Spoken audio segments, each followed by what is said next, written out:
मी जितेंद्र आंबेडकर परम career academy Nashik तर्फे आपले हार्दिक स्वागत। आजच्या लेक्चरमध्ये आपण सीसॅट बद्दल बोलणार आहे। पर्टिक्युलरली रीडिंग कॉम्प्रिहेन्शन आता त्याच्यातला मेजर टॉपिक आहे, त्याच्याविषयी आपण चर्चा करू। सीसॅटचा फुल फॉर्म आपल्याला माहिती आहे, सिव्हिल सर्व्हिसेस ॲप्टिट्यूड टेस्ट। बघा आता ॲप्टिट्यूड टेस्ट आहे म्हणजे जो GS1 आहे तो तुमच्या ज्ञानाची टेस्ट करणारा आहे। जे तुम्ही घरून वाचून आलेले आहात ते फक्त तुम्हाला मेमराईज करायचं आहे। आता हा जो सीसॅटचा पेपर आहे याला GS2 असं म्हटलं जातं। आत्ता हा जो पेपर आहे ना त्याची तयारी तुम्ही घरून करून नाही येऊ शकत आहे आणि पर्टिक्युलरली त्या भागात जिथे तुम्हाला पॅसेजेस विचारतात पण तुम्हाला माहीत नाही कोणता पॅसेज येणार आहे, म्हणून या पेपरची काही विशेष तयारी आपल्याला करायला लागते। जनरली असं समजलं जातं की सीसॅट हा अत्यंत स्कोरिंग आहे। सीसॅटमध्ये ज्याचे चांगले मार्क्स येतील याची प्री पास होण्याची शक्यता अत्यंत जास्त असते। आणि असं असेल आणि जर मी सराव करत असताना प्रॅक्टिस पेपर सोडवत असताना मला जर मार्क्स कमी मिळत असतील तर मला कुठेतरी आत्मपरीक्षण करण्याची गरज आहे आणि ते करण्यासाठी मुळामध्ये या रीडिंग कॉम्प्रिहेन्शनमध्ये काय असतं, त्याचा बारकावा काय असतो, त्याच्यात अशा काही गोष्टी आहेत जर त्या व्यवस्थित आपण लक्षात घेतल्या तर आपला स्कोअर हा निश्चित वाढेल आणि आपल्या पूर्वपरीक्षा देखील निश्चित क्रॅक करायला मदत होऊ शकते। तर आपण सीसॅटचा फुल फॉर्म पाहिलेला आहे, त्याच्यामध्ये ॲप्टिट्यूड हा एक शब्द आहे म्हणजे कलपरीक्षा, ज्याला मराठीत नागरी सेवा कलपरीक्षा म्हणतात। तर पॅसेजेस आपल्याला जवळपास 10 पॅसेजेस अभ्यासाला आयोग देणार आहे, ते सोडवायला देणार आहे। मी फक्त रीडिंग कॉम्प्रिहेन्शनबद्दल बोलतो आहे। टोटल आपल्याला माहिती आहे 80 प्रश्न विचारणार आहे आणि त्याच्यातले 50 प्रश्न हे पॅसेजेसशी संबंधित आहेत आणि त्या पॅसेजेसच्या 10 पॅसेजेसचं काय फॉर्मेशन जर तुम्ही बोर्डवर पाहिलं तर पहिले 8 पॅसेजेस हे बायलिंग्वल आहे, बायलिंग्वल म्हणजे ते 2 भाषांमध्ये तुम्हाला आढळणार आहे। म्हणजे मराठीमध्ये पॅसेज आहे आणि तोच पॅसेज तुम्हाला इंग्लिशमध्ये म्हणजे ट्रान्सलेटेड पॅसेज आहे। 8 पॅसेजेस आहेत, त्याच्यानंतर 9वा पॅसेज जो आहे तो फक्त मराठीत आहे आणि 10 नंबरचा जो पॅसेज आहे तो फक्त इंग्लिशमध्ये आहे। त्याचं नियोजन कसं आहे बघा, पहिले 8 पॅसेजेस बायलिंग्वल याच्याकरता आहे कारण की या 8 पॅसेजेसमधून आयोगची कॉम्प्रिहेन्शन स्किल हे तपासलं पाहत आहे। जर तुम्हाला मराठी कम्फर्टेबल वाटतं आहे तर मराठी पॅसेज सोडवू शकताय, जर if you are comfortable in English you can solve English passage. पण जेव्हा तुम्हाला या सिंगल लँग्वेजकडे आयोग नेत आहे त्यांचा पर्पज असा आहे की मराठीचा पॅसेज सोडवत असताना विद्यार्थ्याला लँग्वेज प्लस कॉम्प्रिहेन्शन स्किल हे दोन्ही आवडत असावं, म्हणजे त्याने मराठीतच तो पॅसेज सोडवावा आणि मराठीचं लिहिलेलं आकलन होणं ते समजणं हे या ठिकाणातला पर्पज आपल्याला दिसतो। आणि 10 नंबरचा पॅसेज जो आहे तो फक्त इंग्लिशमध्ये असलेला आहे, तर किमान विद्यार्थ्याला एक पॅसेज त्याने असा सोडवायचा किंवा प्रयत्न करायचा त्याच्यासाठी की त्याला इंग्लिश भाषेमधलं ज्ञान आकलन होईपर्यंत यावं अशा पद्धतीची त्यांची रचना आहे। त्याच्यात कॉमन गोष्ट आहे त्या सगळ्यांचं आपल्याला कॉम्प्रिहेन्शन करायचं आहे। आता कॉम्प्रिहेन्शनचा अर्थ काय आहे तो पहिले समजून घेऊ। कॉम्प्रिहेन्शन हा कॉम्प्रिहेंड या व्हर्बपासून आलेला आहे आणि कॉम्प्रिहेंडचा अर्थ आहे टू अंडरस्टँड। म्हणजे याचा अर्थ असा होतो का रीडिंग कॉम्प्रिहेन्शन म्हणजे रीडिंग आणि कॉम्प्रिहेन्शन हे 2 शब्द या पॅसेज सोडवण्यामध्ये येणार आहे। रीडिंग कॉम्प्रिहेन्शन म्हणजे वाचायचं आणि समजून घ्यायचं आणि ते समजल्यानंतर त्याच्या खाली असलेल्या प्रश्नांची उत्तरं द्यायची। आता बघा याच्यात तसं पाहिलं तर काही विशेष नाही असं म्हणण्यापेक्षा काही नवीन नाही आहे, कारण की आपण साधारणपणे 5वी पासूनच पॅसेजच्या खालचे प्रश्न सोडवायला सुरुवात केली आहे आणि 10वीला 12वीला तर याचा आपण प्रचंड अभ्यास केलेला आहे। जे अनसीन प्रकारचे पॅसेजेस आहे बस त्याच पद्धतीने समजा की हे 10 अनसीन पॅसेज तुम्हाला करायचे आहेत। याच्यातला विषय कदाचित तुम्हाला माहीत असू शकतो किंवा परिचयाचा असू शकतो, एखाद्या विज्ञानावर टॉपिक येऊ शकतो, एखाद्या लिटरेचरवर येऊ शकतो, एखाद्या समाजशास्त्रावर येऊ शकतो। त्याचे वर्ड्स तुम्हाला माहिती असतील कारण एवढा अभ्यास तुम्ही राज्यसेवेचा करतात तर शब्द माहीत नाही असं नाही होणार। अडचण कुठे येणार माहिती आहे का, ते अंडरस्टँड करायला तुम्हाला अडचण येऊ शकते। आणि ती येऊ नये याच्याकरता काही गोष्टी आज आपण डिस्कस करणार आहे. आपल्या या लेक्चरमध्ये आपण दोन प्रकारे गोष्टी कव्हर करतोय. एक म्हणजे रीडिंग कॉम्प्रिहेन्शन काय असतं आणि ते कसं सोडवावं, त्याच्या काही ट्रिक्स आहेत, त्याचे काही वर्ड्स आहेत जे आपण लक्षात ठेवायला पाहिजे किंवा विद्यार्थ्यांनी काय करावं काय करू नये याविषयीची आपण एक चर्चा करू. म्हणजे आपण टेक्निकल गोष्टींबद्दल या ठिकाणी आपण डिस्कस करू. आणि हे सगळं झालं की मग प्रत्यक्ष पॅसेज साधारण आयोगाचे पॅसेज आपण घेतोय, 2-3 पॅसेज घेण्याची आपण तयारीत आहे. तर ते पॅसेजमधून आता आपण जी मांडणी मांडतोय किंवा जी चर्चा करतोय तिचं प्रत्यक्षामध्ये आपल्याला इम्प्लिमेंटेशन कसं दाखवता येईल या दोन्ही गोष्टींची आपण सांगड घालणार आहे. म्हणजे साधारणपणे सुरुवातीचा काही भाग जो आहे आता लेक्चरचा हा थोडासा आपल्याला थेरॉटिकल चर्चा करायची आहे का हे काय असतं, हे कसं सोडवायचं, मुलं का चुकतात किंवा मी एक विद्यार्थी म्हणून माझं का चुकतंय या सगळ्या गोष्टींवर आपण एक मुद्देसूद टप्पे पाहून त्याच्यावर चर्चा करणार आहे. तर तुम्ही चर्चा केल्याप्रमाणे आता ॲप्टिट्यूड टेस्ट ही तर गोष्ट तुम्हाला लक्षात आलेली आहे. पॅसेज 10 असतात हे पण लक्षात आपल्या आलेलं आहे. आता प्रामुख्याने एक गोष्ट अशी लक्षात घ्यायची आहे की बऱ्याच मुलांना असा प्रॉब्लेम वाटतो की पहिले पॅसेज वाचला पाहिजे का पहिले प्रश्न वाचले पाहिजे. तर मी तर हा एक तुमचा वैयक्तिक निर्णय समजेल की तुम्ही ज्याच्यात कम्फर्टेबल आहात ते तुम्ही तसं केलं पाहिजे. पण जनरली असं अपेक्षित आहे नैसर्गिक पद्धतीने किंवा नॅचरली असं अपेक्षित आहे त्या you should read the passage first. म्हणजे तुम्ही काय केलं पाहिजे, पॅसेज पहिले वाचला पाहिजे. का वाचलं पाहिजे माहिती आहे का, कारण तुमचं माइंड प्रिज्युडाइज नसणार आहे, पूर्वग्रह दूषित नसणार आहे. कारण की जर तुम्ही प्रश्न वाचले ना तर मग प्रश्नातले काही शब्द तुमच्या मनामध्ये ते वाचताना येऊ शकतात. कदाचित दुसऱ्या ओळीतच जर प्रश्नातला जर काही शब्द आला तर तुम्हाला वाटेल की याच्यात आन्सर असू शकतं, परंतु त्या पार्ट त्या शब्दाशी रिलेटेड अजून काही पार्ट मध्ये असू शकतो पॅसेजच्या किंवा शेवटी पण असू शकतोय. त्याच्यामुळे मग ती एखाद्या वेळेला ती घाई होऊ शकते. म्हणून जर प्रश्न न वाचता हे असं माझं मत आहे, म्हणजे जर तुम्ही पॅसेज पहिले नीट वाचला त्याला समजून घेतला आणि मग प्रश्न बघितले तर दिस इज नॅचरल प्रोसेस.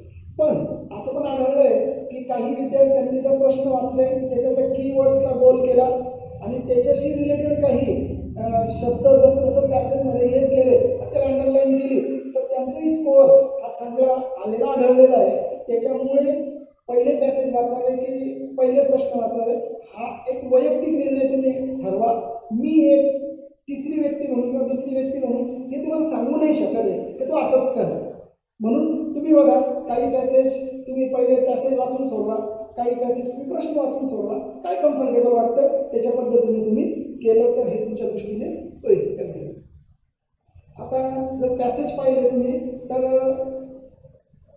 जर तुम्ही अभ्यास केला तर तुम्हाला असं आढळेल की साधारणपणे 2013 पासून सीसॅट हा अभ्यासाला आलेला आहे MPSCच्या विद्यार्थ्यांना आणि 2011ला तो UPSCला होता. 11 नंतर 13ला तो MPSCने घेतला.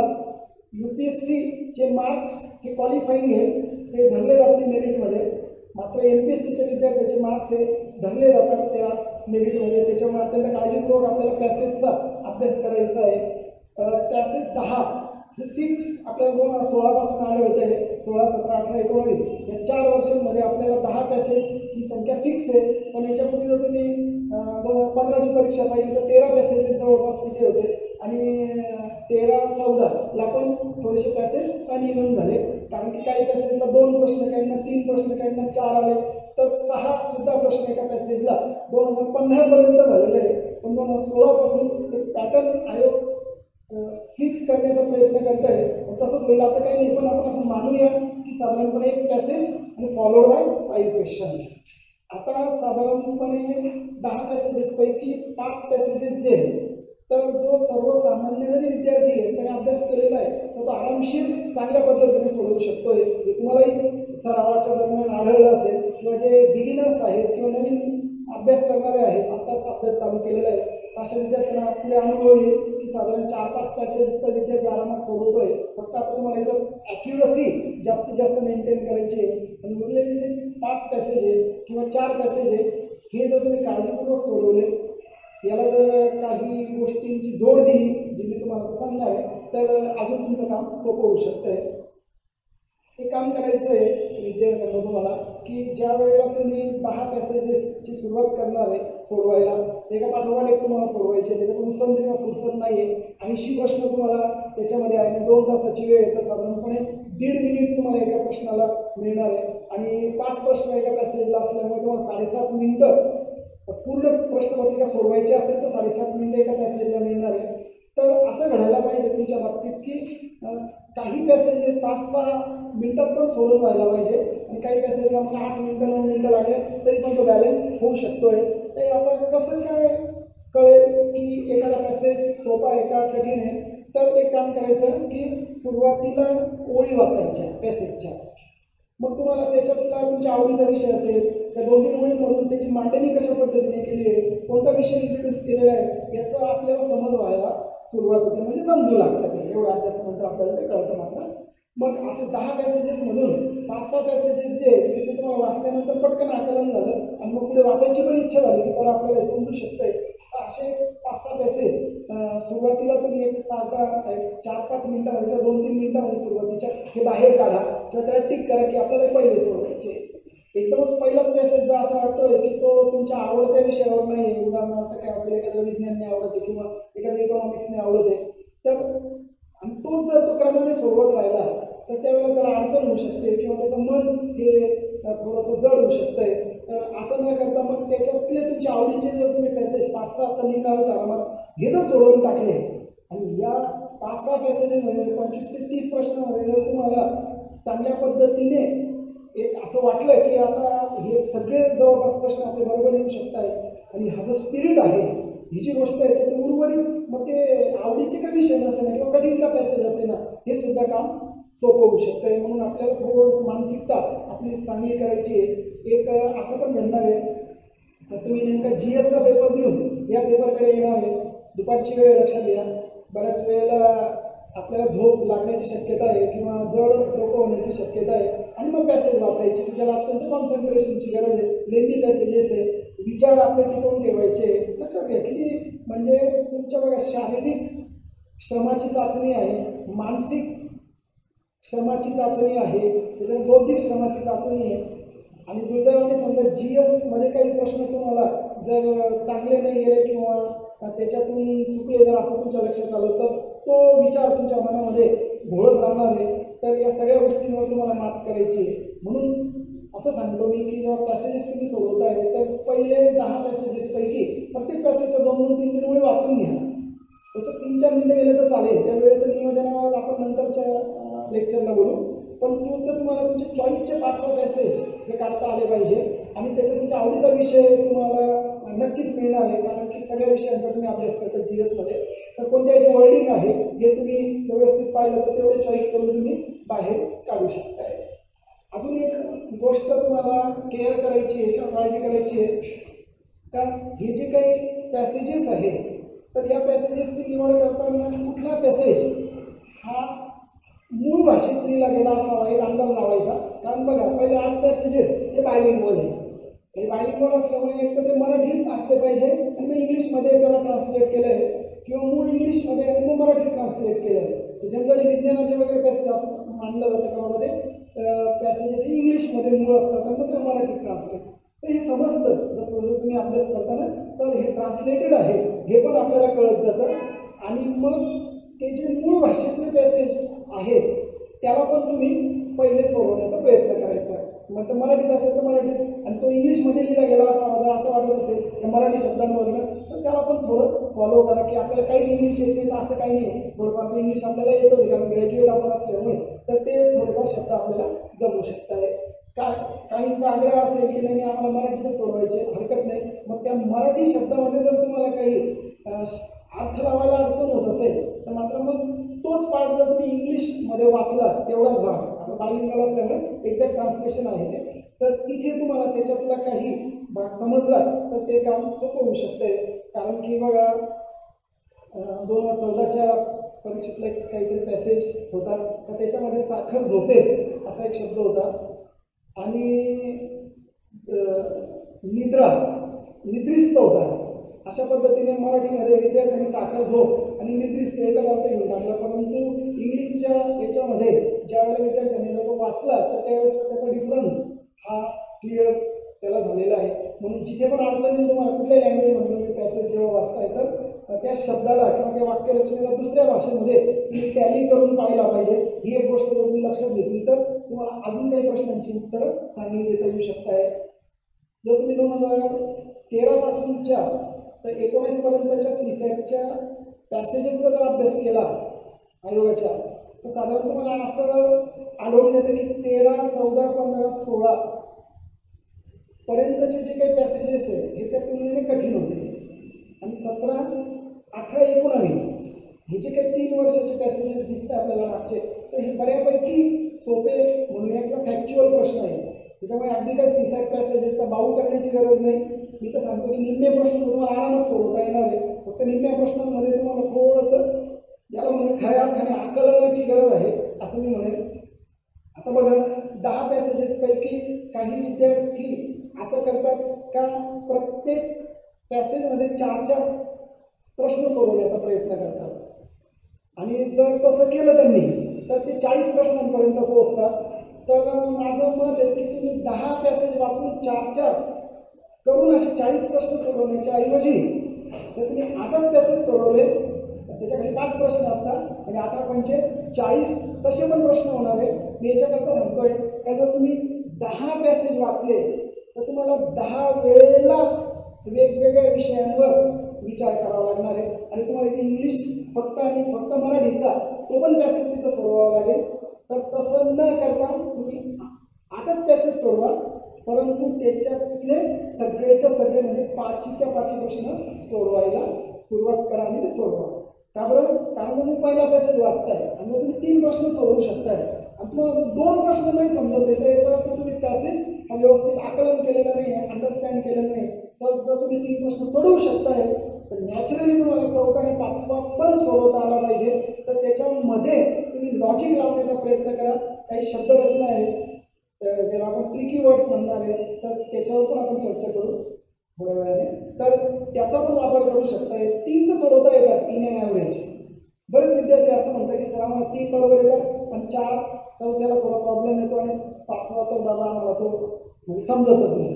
मला असं थोडंसं आश्चर्य वाटतं की जर पॅसेज वाचला आहे, प्रश्न वाचले, 3 प्रश्न आले, 3 प्रश्नांकरता पुन्हा आपण पॅसेजमध्ये गेलेलो आहे आणि पुन्हा आपण पॅसेजचा पार्ट वाचला आहे आणि मग 4थं आणि 5वं का नाही आलं? तर ते का नाही आलं आहे तर त्याच्या शब्दाची मांडणी तुम्हाला कळलेली नाही आहे, ट्रिकी वर्ड्स कळलेले नाही आहे, निश्चितता दाखवणारे शब्द, अनिश्चितता दाखवणारे शब्द हे न कळल्यामुळे ते विद्यार्थी प्रश्न सोडून देतो तो किंवा त्याचे चुकून जातात, काहींचे चुकून पण जातात. तर हे प्रमाण किंवा ॲक्युरसी वाढवण्याकरता निश्चितता दर्शवणारे शब्द मग आयोग काय करणार आहे माहिती आहे का? तुम्हाला पॅसेज देणार आहे. बरोबर. आता त्या पॅसेजचा सोर्स आपल्याला माहीत नाही ते कुठून आणतील. ते वर्तमानपत्रातून आणू शकता, कुठल्या कादंबरीतून घेऊ शकता, कोणाच्या आत्मचरित्रातून घेऊ शकता किंवा स्वतःसुद्धा माहिती संकलित करू शकता. बरोबर. आता ज्या वेळेला ते पॅसेज आपल्याला देणार आहे तर त्याला ते पहिले अंडरस्टँड करणार स्वतः त्याचे पॅनल. मग त्याला ते जेव्हा अंडरस्टँड करतील ना बस ती अंडरस्टँडिंग लेव्हल आपल्याला गाठायची. म्हणजे बघा एखाद्या वेळेला कलामांच्या आत्मचरित्रातून पॅसेज आपल्याला आलेला आढळतो म्हणजे लिहिणारे कलाम आहेत, समजून घेणारं आयोगाचं पॅनल आहे आणि त्याच्यावर प्रश्न त्यांनी तयार केले, त्यांना जसं समजलं त्या पद्धतीने आणि त्याला पुन्हा आता पूर्ण महाराष्ट्रातले विद्यार्थी सोडवणार आहे. फक्त त्या आकलनामध्ये काहीतरी साम्य आहे, हे साम्य तुम्हाला बघायचं आहे. जर हे तुम्ही करू शकलात तर तुमची 3ची संख्या 4वर, 4ची संख्या 5वर जाण्याची दाट शक्यता त्या ठिकाणी वाढते. बघा ना पॅसेज दिलेला आहे. आता त्या पॅनलने पण तो वाचला का नाही? तो वाचला, त्याला अंडरस्टँड केला, त्यांना जसं समजलं त्याच्यावर प्रश्न तयार केले. म्हणून कॉमन फॅक्टर तर काहीतरी आहे जो त्यांना समजला आहे. अख्ख्या महाराष्ट्रातल्या लाखो मुलं परीक्षा देणार आहे त्यांना समजणार आहे. ते असं करणार आहे का काहीतरी वेगळाच प्रश्न तयार करतील त्या मॅटरशी रिलेटेड नसलेला केलाही तर ते वाक्य चुकीचं ठरेल.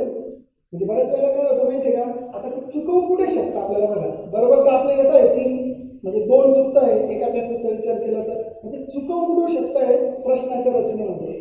ते काय म्हणतील आता पुढीलपैकी कोणते विधान अचूक नाही.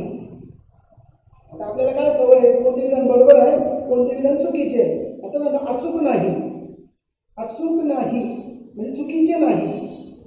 अचूक म्हणजे बरोबर बघा कन्फ्युजन कसं आहे, आता अचूक नाही म्हणजे बरोबर का चुकीचं हे पहिले व्यवस्थित समजून घेणं पडतं. तिथं अंडरलाईन करायची. आणि अचूक म्हणजे बरोबर, अचूक नाही म्हणजे बरोबर नाही म्हणजे चुकीचे, अचूक नाही म्हणजे चुकीचे. बघा या पद्धतीने तुम्हाला शब्दांचं पण इथे चुकेल ही एक पद्धत आहे त्यांची तुम्हाला चुकवण्याची. है ना, कोणते विधान बरोबर नाही आणि आपल्याला काय सांगतं बरोबर आहे. आणि अजून एक ते मेहरबानी आपल्याला काय करता माहिती आहे का, यावेळी ते बरोबर नाही असं म्हणतं ना, तर नाही शब्दाला ते बोल्ड करतात. म्हणजे आपल्याला दाखवतात बाबा बघ तू किती विचारत असला, तू किती कन्फ्यूज असला तरी बाबा तुला ह्या शब्दावर विचार करायचा आहे. काय की बरोबर नाही नाही असं विचारलं गेलेलं आहे. तर मग प्रश्न असताना जरा अंडरलाईन करायची. ही सगळ्यात महत्त्वाचं ठरेल. इथं चुकवू शकता, अजून चुकवू कुठे शकता ते. आता समजा त्यांनी तुम्हाला अ ब क विधान दिलं आणि म्हटलं की बाबा पॅसेजच्या आधारावर खालीलपैकी कोणते विधान बरोबर आहे, किंवा एखाद्या टर्मशी संबंधित विचारलं किंवा फ्रेंच राज्यक्रांतीशी खालीलपैकी कोणता घटक संबंधित नाही.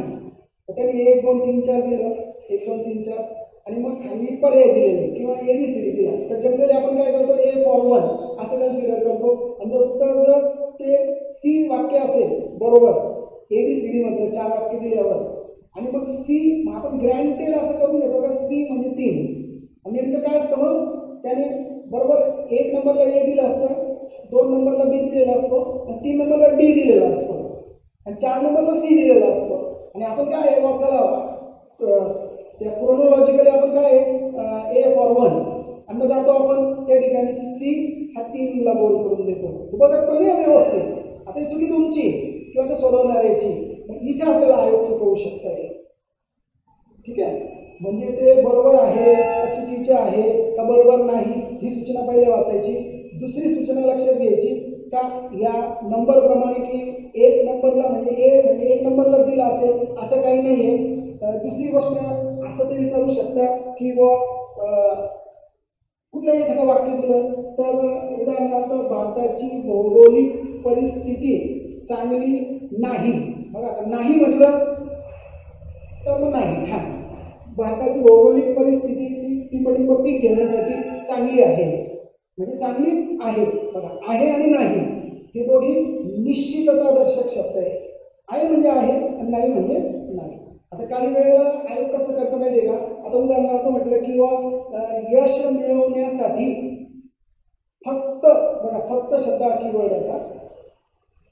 परीक्षेत यश मिळवण्यासाठी फक्त अभ्यासाचीच गरज असते असं नाहीये, त्यासोबत कठोर परिश्रमाची देखील गरज असते. दोन्ही गोष्टी आल्या. असतेच असं नाही म्हणजे असते. आणि दुसरी गोष्ट नॉट ओनली बट ऑल्सो झाले तुम्हाला दोन्ही गोष्टी कव्हर करायच्या आहे. काही वेळेला नकारात्मक आणि सकारात्मक अशा पद्धतीने विधानं केलेली असतात. म्हणजे जर त्यांनी म्हटलं की आपल्याला कपाशीचं पीक घेण्यासाठी काळ्या मृदेची गरज असते व त्याशिवाय म्हणजे नॉट ओनली बट आणि अजून दुसरी गोष्ट मांडली, या दोन्ही गोष्टी आपल्याला कव्हर करायच्या आहे.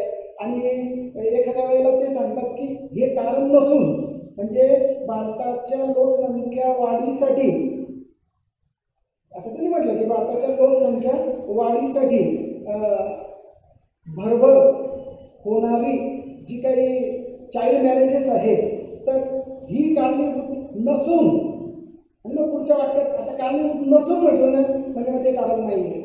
आणि जर तुम्हाला विचारलं की भारतीय लोकसंख्या वाढायला चाइल्ड मॅरेजेस जबाबदार आहेत तर वाक्य चुकीचं ठरेल.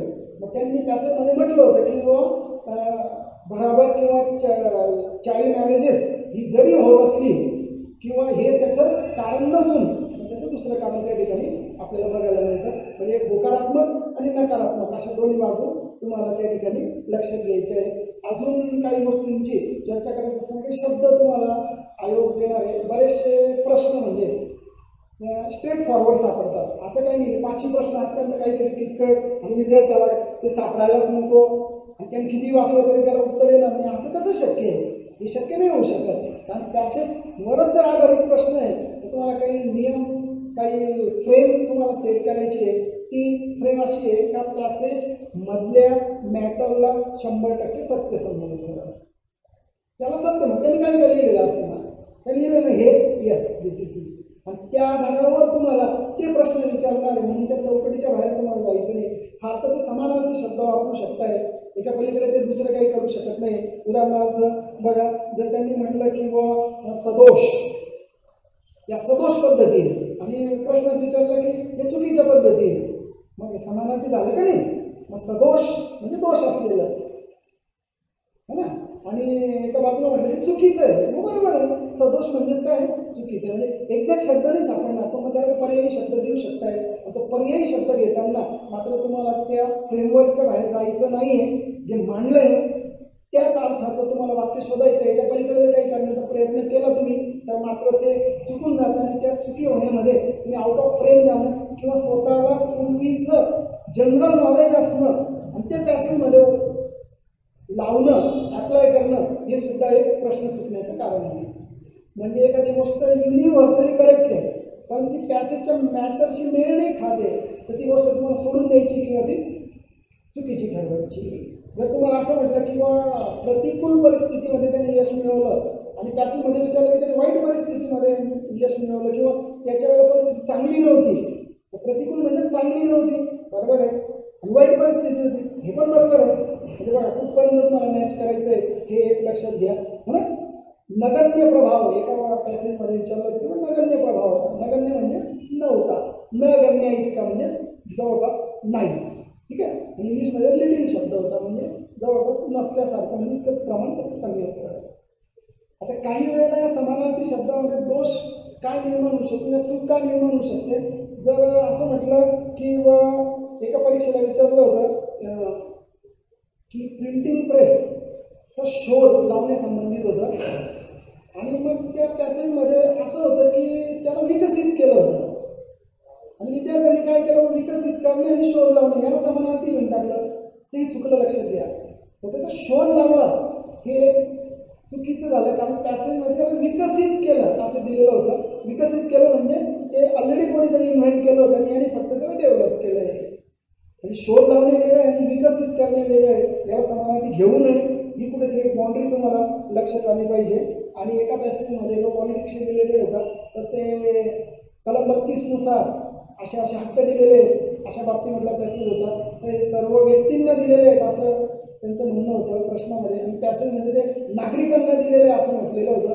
आणि नागरिक आणि व्यक्ती या गोष्टीला समान समजू नये या पॅसेजमधून आपल्याला ते शिकायला मिळतं किंवा ते बघायला मिळतं. तर मग कुठे समानार्थी समजावं आणि कुठे समजू नये या गोष्टी तुम्ही लक्षात घेतल्या पाहिजे. उदाहरणार्थ आम्ही म्हटलं किंवा स्टुडंट्सने असं केलं पाहिजे आणि पॅसेजमध्ये म्हटलं की मुलांनी असं केलं पाहिजे, ते चुकीचं होऊ शकतं. कारण स्टुडंट्स हो ना, हे काय झालं की हे कॉमन प्रकारचं जेंडर झालं की student is applicable for both male and female. आणि त्यांनी म्हटले मुलांनी असं केलं पाहिजे, म्हणजे मग याचा अर्थ मग मुलींनी नको करायला असं नाही. आणि विद्यार्थ्यामध्ये मुली पण येऊ शकतात स्टुडंटमध्ये, काय म्हणजे विद्यार्थी म्हणजेच काय बघ मुलं आणि विद्यार्थिनी म्हणजे मुली असं मराठीमध्ये होतं. पण इथे इंग्लिशचा पॅसेज मदत करतो, आणि कारण इंग्लिशमध्ये विद्यार्थ्याला पण स्टुडंटच आणि विद्यार्थिनीला पण स्टुडंटच आहे. म्हणून या शब्दांची थोडीशी केअर करायची आहे. आणि असं करू शकलात तर नक्कीच तुम्ही जो स्कोअर मिळवत आहे त्याच्यामध्ये भर पडेल. तुम्हाला निश्चिततादर्शकमध्ये जर हेच म्हटलं, हेच फक्त केवळ असं म्हटलं तर तेवढंच एक कारण लागू होतं. पॅसेजमध्ये म्हटलं की हेच कारण आहे आणि त्यांनी जर 2 कारणं दिले प्रश्नामध्ये तर मात्र ते वाक्य चुकीचं ठरवलं. कारण हेच फक्त केवळ हे त्याच गोष्टीला ठाण करतात आणि आयोग 2-3 गोष्टी देत आहे त्याच्यासोबत तर ते चुकीचं ठरेल. कारण हेच केवळ फक्त हे एकाच गोष्टीला कुठेतरी आपल्याला सांगण्याचा प्रयत्न करतात. अजून एक गोष्ट सांगावीशी वाटते की पॅसेज ज्या वेळेला आपण वाचतोय ना तर तो वाचत असताना काही गोष्टीला तुम्ही गोल करत चला.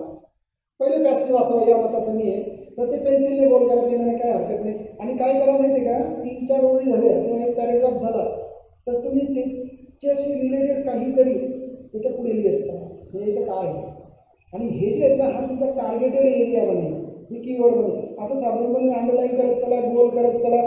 काही वेळेला हेच की फक्त असे शब्द येतात, याशिवाय इतरही. बघा कसे शब्द आहेत, याशिवाय इतरही कारणं आहेत. दुष्काळ पडण्याची याशिवाय इतरही कारणं आहेत, म्हणजे हे पण आहे आणि इतरही कारणं आहेत. आणि त्यांनी म्हटलं की इतरही कारणंच म्हटलं की हे 2 कारणं आहेत. तर हे वाक्य चुकीचं ठरेल, कारण त्यांनी हे पण कारण सांगितलं आणि याशिवाय इतरही कारण सांगितलंय आणि आयोगाने फक्त इतरही कारण म्हणजे 2 कारणं घेतले. मग हे कारण जे होतं त्यांनी दिलेलं पहिलं हे त्यांनी घेतलं नाही, म्हणून मग ते वाक्य चुकीचं ठरेल, कारण त्याच्यामध्ये सगळ्या गोष्टी आल्या पाहिजे. म्हणून मग या शब्दांवर तुम्हाला कुठेतरी जोर द्यायचा आहे. म्हणून मी ते सांगत होतो की अंडरलाईन तुम्ही करत चला, म्हणजे काय होईल, आता एकदा पॅसेज वाचला, एकदा वाचायचा आहे, कारण आपल्याला पुन्हा वाचायला पॅसेज पुन्हा वेळ नाही लक्षात घ्या, कारण 7.5 मिनिटात पॅसेज सोडवण्यासाठी तो 1.5 मिनिटात तुमचा वाचून झाला पाहिजे. किमान त्याचं सेंट्रल आयडिया कळली पाहिजे, काय आयोगाने म्हणजे त्या पॅसेजमध्ये काय मांडलंय हे समजलं पाहिजे, मेन पॉईंट लक्षात आला पाहिजे, सपोर्टिंग पॉईंट्स लक्षात आले पाहिजे, कुठे मुद्दा बदलतोय ते लक्षात आलं पाहिजे, कुठे पहिला मुद्दा पुन्हा लिंक होतोय हे लक्षात आलं पाहिजे, आणि तसं तुम्ही तिथे बाजूला लिहून ठेवलं पाहिजे. कशा करता माहिती आहे का, जर तुम्ही पहिला प्रश्न घेतला तर ऑब्वियसली पॅसेजमध्येच कुठेतरी तो रिलेट करणार आहे, म्हणजे तो वाचल्याबरोबर तुम्हाला हे कळत व्हायला पाहिजे की हा पॅसेज म्हणजे कुठल्या भागात आहे.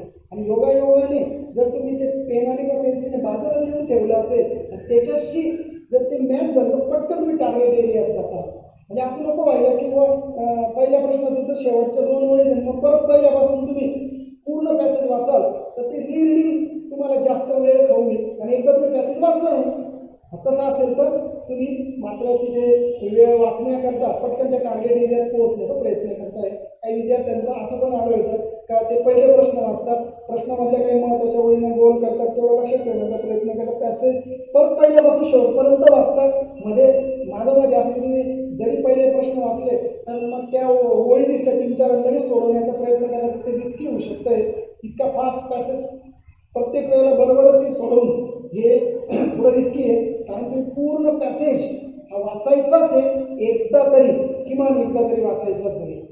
जर तुम्ही प्रश्न वाचले, प्रश्नाचे मग कीवर्ड्स कळले आणि मग तुम्ही पॅसेजकडे गेलात तर मात्र 3-4 वेळी आल्यानंतर लगेच तुम्ही प्रश्न सोडवण्याचा प्रयत्न करा, ते चुकीचं होईल, आत्मघातकी होईल. पॅसेज पूर्ण वाचला आणि मग ते सोडवण्याचा प्रयत्न करा. निश्चित तुमचा स्कोर हा तुम्हाला हवा आहे तितका आल्याशिवाय राहणार नाही. आता प्रश्नांचं जर पाहिलं तर त्याची विचारण्याची पद्धत 3 पद्धतीने आपल्याला साधारणपणे आढळून येते. एक जे असतं ना तर ते आपल्याला डायरेक्ट स्ट्रेट फॉरवर्ड म्हणजे आपण निरीक्षणात्मक म्हणतो, म्हणजे तुम्ही वाचलं आणि लगेच त्याचं उत्तर तुम्हाला मिळेल. किंवा 2 ते 3 प्रश्न असे असणार, आपण फॅक्च्युअल म्हणतो. सिंगल लाईनचे असतील तर 2 लाईनचे असतील तरी पटकन ते सापडतील त्याच्याशी रिलेटेड, म्हणजे ते अनुमान केलं किंवा आपण असं म्हणूया की तुम्ही नुसतं ते ऑब्झर्व केलं तरी पण तुम्हाला ते लक्षात येईल. मात्र 1-2 प्रश्न हे तुम्हाला टोटल अंडरस्टँडिंगवर आवश्यक आहे, त्याच्यावर पुन्हा एखाद्या वेळेला ती ओळ पुन्हा वाचण्याची गरज पडू शकते, तर ते तुम्हाला अंडरस्टँड होईल. तर ते थोडेसे तुम्हाला सावध पद्धतीने सोडवायचे, त्याच्यामध्ये मग हेच की फक्त हे कीवर्ड्स तुम्हाला सांभाळायचे. आणि एखादा प्रश्न काही वेळेला की जो येतो तो थीमॅटिक असतो, सेंट्रल आयडियावर असतो, बरेच मुलं तो प्रश्न सोडवत नाही किंवा त्यांना 4 पर्याय बरोबर वाटतात. आता ते 4 पर्याय बरोबर वाटण्याचं कारण असं आहे की ते पॅसेजशी रिलेटेड काहीतरी त्या वस्तू काहीतरी त्या पॉईंट्स मांडण्याचा प्रयत्न करतात. सगळ्याचं सगळं आपल्याला ते योग्य वाटतं, पण मग त्यातल्या तो पर्याय आयोग देतं जे सर्वसमावेशक आहे, कॉम्प्रिहेन्सिव्ह. मी लक्षात घ्या, सर्वसमावेशक म्हणजे जर त्याच्यामध्ये लोकसंख्या आणि लोकसंख्या वाढीची कारणं असं दोन्ही दिलं आहे, तर मग फक्त लोकसंख्या एक पर्याय दिला आहे लोकसंख्या वाढीची कारणं दिली आहे, आणि तिसरा पर्याय दिला आहे लोकसंख्या व त्याच्या वाढीची कारणं. तिसरा पर्याय घेणं हे थोडंसं योग्य ठरतं. म्हणजे याच्यामध्ये काय आलं, सर्वसमावेशक आलं, म्हणजे 2 गोष्टी कव्हर झाल्या, 3 झाल्या, जास्तीत जास्त कव्हर करताना. असं पण आढळतं की साधारण पॅसेजच्या पहिल्या 2 ओळींमध्ये त्याचं थीमचं उत्तर म्हणजे सेंट्रल आयडियाचं उत्तर येण्याची शक्यता दाट असते, कारण त्याचं असं आहे का विषय इंट्रोड्यूस होताना पहिल्या ओळींमधून होतो, किंवा काही वेळेला शेवटीसुद्धा त्याचं उत्तर आढळतं, किंवा मग सगळ्यांची सांगणे घालून पण ते तुम्हाला तयार करावं लागू शकतं. त्याच्यामुळे असं काही नाही की पहिल्या वेळी सापडेल तर शेवटच्या, पण ते सापडण्याची दाट शक्यता आपल्याला त्या ठिकाणी मिळते. मग आपण इलिमिनेट मेथड वापरून की हा प्रश्न टायटल जास्त समर्पक होत नाही आहे, किंवा आपण स्वतःला विचारतो बाबा हे टायटल का असावं, त्याच्यामध्ये काय असं आहे का हे टायटल येऊ शकतं, तर ते उत्तर म्हणजे की सर्वसमावेशकता आहे, हेच आपल्याला त्या ठिकाणी सांगता येईल. पॅसेज वेगवेगळ्या विषयावर आहे, त्याच्यामुळे असं कधीच घडणार नाही की सगळे पॅसेज कठीण आले सगळे पॅसेज सोपे आले, असं काही होणार नाही. आर्ट्सच्या विद्यार्थ्याला कला शाखेच्या विषयाचे थोडे सोपे वाटू शकतात, मग त्याचा फायदा सायन्सच्या विद्यार्थ्याला सायन्सच्या पॅसेजेसमध्ये होईल, कला शाखे असं काही नाही किंवा विशिष्ट प्रकारचे मुलांना हे सोडवता येणार आहे किंवा इंजिनिअरिंगचेच विद्यार्थी मार्क्स चांगले मिळतात, हे पण माझ्या मते बरोबर नाही आहे.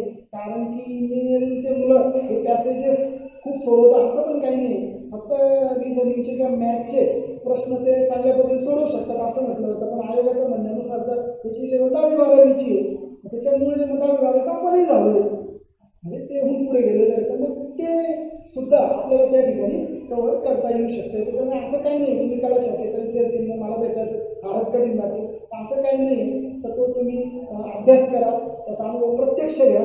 बाजारामध्ये अनेक प्रकारची पुस्तकं पॅसेजच्या संबंधित अवेलेबल आहे, पण त्याच्यात थोडंसं माझं मत असं आहे की त्याच्यामध्ये काही जे काही प्रकाशनाची पुस्तकं आहेत ते अत्यंत सोप्या याच्यात दिलेली स्ट्रेट फॉरवर्ड दिलेली आहे, तर काही इतकं किचकट करण्याचा प्रयत्न केला आहे की विद्यार्थ्यांना ते आलंच नाही पाहिजे, तर हे सुद्धा चुकीचं आहे. कारण जर आयोग त्या पद्धतीने विचारत नाही तर तुम्ही कशाला अशा पद्धतीच्या पुस्तकांमध्ये मुद्दाम असं देण्याचा प्रयत्न करताय की आमचे पॅसेजेस हे किती चांगले आहेत कारण विद्यार्थ्यांना उत्तर येत नाही, असं काही नाही. म्हणून माझं मत आहे की 2013 पासून तर 19 पर्यंतचे पॅसेज सगळे सोडवण्याचा प्रयत्न करतो, मग आयोगाची मांडणी कळेल.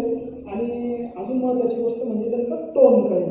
हा टोन फार एक महत्त्वाची गोष्ट आहे, त्याला पण त्यांचं मनोभूमिका याच्यातून तो मांडतो काय, कारण तुम्हाला 3 प्रश्नांची उत्तर येतात ते स्ट्रेट फॉरवर्ड आहे, म्हणजे 2 येत नाही ना, त्याच्यामध्ये ही मनोभूमिका पण महत्त्वाची आहे. त्याच्यातून तो काय सांगू इच्छितो आहे, कारण त्याची उत्तर स्ट्रेट फॉरवर्ड नाही आहे, ते तुम्हाला शोधून काढायची आहे, ती मानसिकता समजून घ्यायची. What is the purpose of writing this passage, हा पर्पज ही मनोभूमिका जर तुम्हाला कळायला लागली तर तुमचे प्रश्नांचे उत्तर वाढण्याची दाट शक्यता आहे. तर अशा पद्धतीने आपण रीडिंग कॉम्प्रिहेन्शनवर या भागात बोलतोय आणि याच्यानंतर जे काही आपण पाहिलं आहे कशी अंडरलाईन करायची, त्याच्यानंतर कशा पद्धतीचे ट्रिकी वर्ड्स आहे, मग हेच हा शब्दाने आपल्याला कशा पद्धतीने फरक पडतो आहे उत्तरामध्ये, असे साधारणपणे आपण आयोगाचे पॅसेज घेतोय. आपण हे झाला एवढा भाग की याच्यानंतर आपण आयोगाच्या पॅसेजमधून याचं इम्प्लिमेंटेशन करणार आहोत. याच्यानंतर लगेच त्याची आपण सुरुवात करणार. तर चला मित्रांनो, आता जी चर्चा आपण केली त्याच्या आधारावर आपण आता काही पॅसेज बघणार आहोत. बघा या स्क्रीनवर आता आपण पॅसेज बघायला सुरुवात करू. आता मग मित्रांनो, आपण मागे डिस्कस केल्याप्रमाणे सीसॅटचे पॅसेजेस कसे सोडवावे या सगळ्या ट्रिक्स ह्या पॅसेजेसमध्ये आपण अप्लाय करू. आपण 2-3 पॅसेजेस या ठिकाणी घेणार आहे. 2015चा एक पॅसेज आता आपल्या समोर दिसतोय, हा बायलिंग्वल पॅसेज आहे. बायलिंग्वल पॅसेज म्हणजे हा मराठीमध्ये सुरुवातीला, नंतर मग इंग्लिशमध्ये, आणि मग प्रश्न आणि त्याच्या खालचे जे काही उत्तरं आहेत हे सुद्धा बायलिंग्वल आहेत. आणि तुम्हाला पूर्वी सांगितल्याप्रमाणे 8 पॅसेजेस हे अशा बायलिंग्वल पद्धतीने विचारले जात आहेत सध्या. आता आपण सुरुवात करूया या पहिल्या पॅसेजला. असे फार कमी पॅसेज असतात की ज्याला आयोगाने हेडिंग दिलेलं आहे पॅसेजला. जसं याला दिसतंय आपल्याला, शास्त्राची सुरुवात अशी याची हेडिंग आहे. आता आपण सुरुवात करू बघा वाचायला. पहिलं वाक्य आहे, आंतरराष्ट्रीय राजकारणाचे शास्त्र बाल्यावस्थेत आहे. भूतकाळात म्हणजे 1914च्या सुमारास आंतरराष्ट्रीय संबंध त्यामध्ये व्यावसायिक दृष्ट्या गुंतलेल्या लोकांचा मामला होता. आता या ठिकाणी आंतरराष्ट्रीय राजकारणाचे शास्त्र म्हणजे जेव्हा शास्त्राची सुरुवात असं म्हटलंय तर ते आंतरराष्ट्रीय राजकारणाचे शास्त्र आहे. आणि त्याला सुरुवातीला काय म्हणतात ते का ते बाल्यावस्थेत आहे ना. मग बाल्यावस्थेत म्हणजे ते काय आहे, सुरुवातीच्या काळामध्ये आहे, सुरुवातीच्या अवस्थेमध्ये असं आपल्याला त्या ठिकाणी म्हणता येईल. म्हणजे या ठिकाणी थोडासा महत्त्वाचा शब्द आपल्याला कोणता दिसतोय तर तो बाल्यावस्थेत असा शब्द दिसतोय, ज्याला आपण अंडरलाईन करू. त्यानंतर भूतकाळात म्हणजे 1914च्या सुमारास आंतरराष्ट्रीय संबंध त्यामध्ये व्यावसायिकदृष्ट्या गुंतलेल्या लोकांचा मामला होता. लोकशाही देशांमध्ये परंपरेने परराष्ट्र धोरण हे पक्षीय राजकारणाच्या व्याप्तीच्या पलीकडचे मानले गेले. आता याच्यात परराष्ट्र धोरणला अंडरलाईन व्हायला पाहिजे, तो महत्वाचा भाग आहे. आणि हे पक्षीय राजकारणाच्या व्याप्तीच्या पलीकडचे, आता विद्यार्थ्याला हे कळलं पाहिजे का पक्षीय राजकारण आणि त्याच्या व्याप्तीच्या पलीकडचे म्हटलं आहे, म्हणजे त्याच्याशी परराष्ट्र धोरणाचा संबंध नाहीये आणि परराष्ट्र खात्याच्या गूढ व्यवहारांवर बारीक नियंत्रण ठेवण्यास आपण सक्षम आहोत असे प्रातिनिधिक संस्थांना वाटत नव्हते. मग पुढचा पॉईंट आता काय लक्षात ठेवायचं आपल्याला का परराष्ट्र खातं म्हणजे आता परराष्ट्र धोरणला दुसरा शब्द वापरला त्यांनी, परराष्ट्र खातं, आणि त्याच्या व्यवहारावर नियंत्रण ठेवण्यास सक्षम आहे असं प्रातिनिधिक संस्थांना वाटत नव्हतं. मग अंडरलाईन करा, व्हायला पाहिजे प्रातिनिधिक संस्थांना. ठीक आहे. मग या 4 ओळींमध्ये आपल्याला साधारणपणे आंतरराष्ट्रीय राजकारणाच्या शास्त्राशी संबंधित त्यांनी लिहिलं आहे. आता पुढचं वाक्य बघा, ब्रिटिश नाविक दलाने आपल्या संभाव्य शत्रूंच्या संदर्भात असलेले वर्चस्व ते ज्या काळात आवश्यक मानले जावयाचे काही काळासाठी जरी गमावले किंवा परंपरेने ब्रिटिशांचे हित, बघा परंपरेने ब्रिटिशांचे हित संबंध असलेल्या व तसे मानले गेलेल्या प्रदेशात युद्ध सुरू झाले तर ब्रिटिश जनमत सहज प्रक्षोभित होत असे.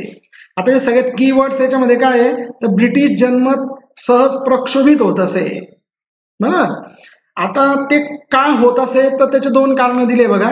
पहिलं कारण आहे का ब्रिटिश नाविक दलाने आपल्या संभाव्य शत्रूंच्या संदर्भात असलेले वर्चस्व ते ज्या काळात आवश्यक मानले जायचे त्याच्यासाठी जर ते गमावलं म्हणजे वर्चस्व गमावलं किंवा परंपरेने ब्रिटिशांचे हित संबंध असलेल्या प्रदेशात युद्ध सुरू झालं तर ब्रिटिश जनमत सहज प्रक्षोभित व्हायचे. म्हणजे प्रश्न काय येईल आता माहित नाही, पण या एक एक गोष्टी आपण नोट करायच्या आहे. पुढची गोष्ट बघा, सक्तीची लष्कर भरती आणि वर्षानुवर्ष परकीय आक्रमणाची भीती 2 कारणं दिले. यामुळे म्हणजे कशामुळे तरी काहीतरी घडतंय तर 2 कारणं आहे. सक्तीची लष्कर भरती, सक्तीची म्हणजे काय त्यांची इच्छा नसताना म्हणजे, आणि वर्षानुवर्ष परकीय आक्रमणाची भीती. यामुळे युरोपच्या खंडीय भागात लोकांमध्ये एक सर्वसाधारण सततची आणि सहज अशी आंतरराष्ट्रीय प्रश्न संबंधीची जाणीव होती. आता दुसरा मुद्दा काय घेतला त्यांनी, युरोपच्या खंडीय भागात म्हणजे सगळ्या युरोपमध्ये का तर नाही, युरोपच्या खंडीय भागामध्ये लोकांमध्ये एक सर्वसाधारण सततची आणि सहज अशी आंतरराष्ट्रीय प्रश्न संबंधाची जाणीव होती. याच्यात महत्वाचे शब्द काय आता, आंतरराष्ट्रीय प्रश्न संबंधाची जाणीव.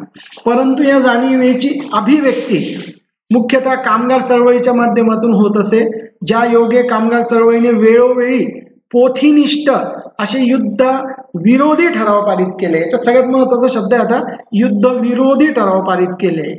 कोणी केले हे ठराव तर त्या ठिकाणी जसं आपल्याला दिलेलं आहे बघा, कामगार चळवळींनी केलेलं आहे. म्हणजे आंतरराष्ट्रीय संबंधाची जाणीव लोकांमध्ये होती, पण त्याची अभिव्यक्ती म्हणजे विचारधारा ही कामगार चळवळीच्या माध्यमातून व्हायची. आणि नेमकं त्यांनी वेळोवेळी पोथीनिष्ठ म्हणजे पोथ्यात लिहिल्याप्रमाणे का बाबा युद्ध नको अशा पद्धतीने युद्धाच्या विरोधी ठराव पारित झाले. पुढचा एक मुद्दा बघा, आता अध्यक्षांनी सिनेटच्या वरिष्ठ सभागृह सल्ल्याने आणि मान्यतेने करार पूर्ण करावेत अशी अद्वितीय तरतूद अमेरिकेच्या राज्यघटनेमध्ये होती. अंडरलाईन अमेरिकेच्या राज्यघटनेत. म्हणजे आता थोड्या वेळापूर्वी आपण मागचं वाक्य पाहिलं तर ते ब्रिटिश जनतेशी संबंधित होतं. मग युरोपीय खंडीय भागामध्ये लोकांमध्ये आंतरराष्ट्रीय संबंध जाणीव होती आणि तिथल्या कामगार चळवळी त्या अभिव्यक्ती दिसून आली. आता नेमकं या पॉइंटमध्ये त्यांनी अमेरिकेच्या राज्यघटनेमध्ये की अद्वितीय तरतूद होती, परंतु या तरतुदीला बघा इकडे आपण ब्रिटिश जनमत सहज प्रक्षोभित होत असे हा एक पॉइंट आहे. त्याच्यानंतर वर 2 पॉइंट आपण लक्षात घेतले. म्हणजे असं एक पॉइंटमध्ये आपल्याला साधारणपणे हे कुठेतरी व्यवस्थित लक्षात घेता येईल. आता अमेरिकेच्या राज्यघटनेमध्ये होती असं एक वाक्य दिलंय आपल्याला. म्हणजे काही जे काही वाक्य होते ते युरोपच्या बाबतीत दिसले आपल्याला वर. त्याच्यानंतर एक ब्रिटिशांच्या जनमता संबंधित होतं आणि त्याच्यानंतर मग आता पुढचं जे वाक्य देत आहे ते अमेरिकेच्या परराष्ट्र धोरणासंबंधित येत आहे. आता त्याच्यात म्हणताना त्यांनी काय म्हटलं तर का बा हे एक तरतूद होती तिथे, पण ते तरतूद वापरायला अमेरिकेचे परराष्ट्र धोरण हे अत्यंत तोकडे होते. ठीक आहे. पुढचा पॉईंट आता राजनयाच्या रंगतदार पैलूंना मात्र बातमीचे मूल्य होते. आता जिथं मात्र म्हटलं ना तर समजून घ्यायचं की दिलेल्या माहितीला वेगळ्या पद्धतीचा इथे टर्न मिळतोय. आता म्हटलं राजनयाच्या रंगतदार पैलूंना मात्र बातमीचे मूल्य होते. मग बातमीचे मूल्य कोणाला नव्हते? वर डिस्कस केलेला जो पॉइंट आहे आंतरराष्ट्रीय संबंध, त्या हालचाली यांना बातमीचं मूल्य नव्हतं, म्हणजे असं त्याचा अर्थ होतो. या अशा गोष्टी तुम्हाला लक्षात घ्यायच्या वाचताना. परंतु विद्यापीठात काय किंवा बुद्धिवाद्यांच्या व्यापक वर्तुळांमध्ये काय वर्तमान आंतरराष्ट्रीय घडामोडीचा सुसंबंध अभ्यास केला जात नव्हता. म्हणजे मूळ मुद्दा हाच डिस्कस केला आहे की आंतरराष्ट्रीय घडामोडींचा अभ्यास केला जात नव्हता. म्हणजे विद्यापीठांमध्ये आणि बुद्धिवादी लोकांमध्ये याचा अभ्यास केला जात नव्हता. युद्ध हे अजूनही मुख्यतः सैनिकांचे काम मानले जात होते. युद्ध कोणी करायचं म्हटलंय? सैनिकांनी. आणि त्या ओघानेच म्हणजे अनुषंगानेच आंतरराष्ट्रीय राजकारण हे राजनैतिक अधिकाऱ्यांचे काम मानले गेले. तर आंतरराष्ट्रीय राजकारण कोणाचं नाही आणि कोणाचं आहे या दोन्ही गोष्टी एकाच वाक्यात नकारार्थी होकारार्थी लिहिलेल्या आहे बघा.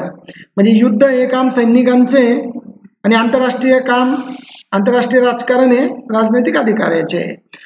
त्याच्यानंतर शेवटचं वाक्य दिसतंय आता आपल्याला, आंतरराष्ट्रीय घडामोडींचे संचालन व्यावसायिकांच्या हातून काढून घ्यावे. म्हणजे जे व्यावसायिकदृष्ट्या गुंतलेले लोक आहे किंवा ते काय करत आहे त्याकडे गंभीरपणे आणि पद्धतशीरपणे लक्ष द्यावे अशी सर्वसामान्य इच्छाही नव्हती. कोणाची इच्छा? तर अर्थातच सैनिकांची. बघा असा एक पॅसेज हा आपल्याला दिसतोय. तर या पॅसेजमध्ये आपल्याला 3-4 ठळक मुद्दे पुन्हा एकदा मी तुम्हाला रिवाईज करून देतो की मी तुम्हाला का देऊ शकतोय, कारण की इथे मी टाइमचं लिमिट ठेवलेलं नाही, हे तुम्हाला एक्सप्लेन करतोय. त्याच्यामुळे कदाचित वेळ इथं जास्त लागू शकतोय.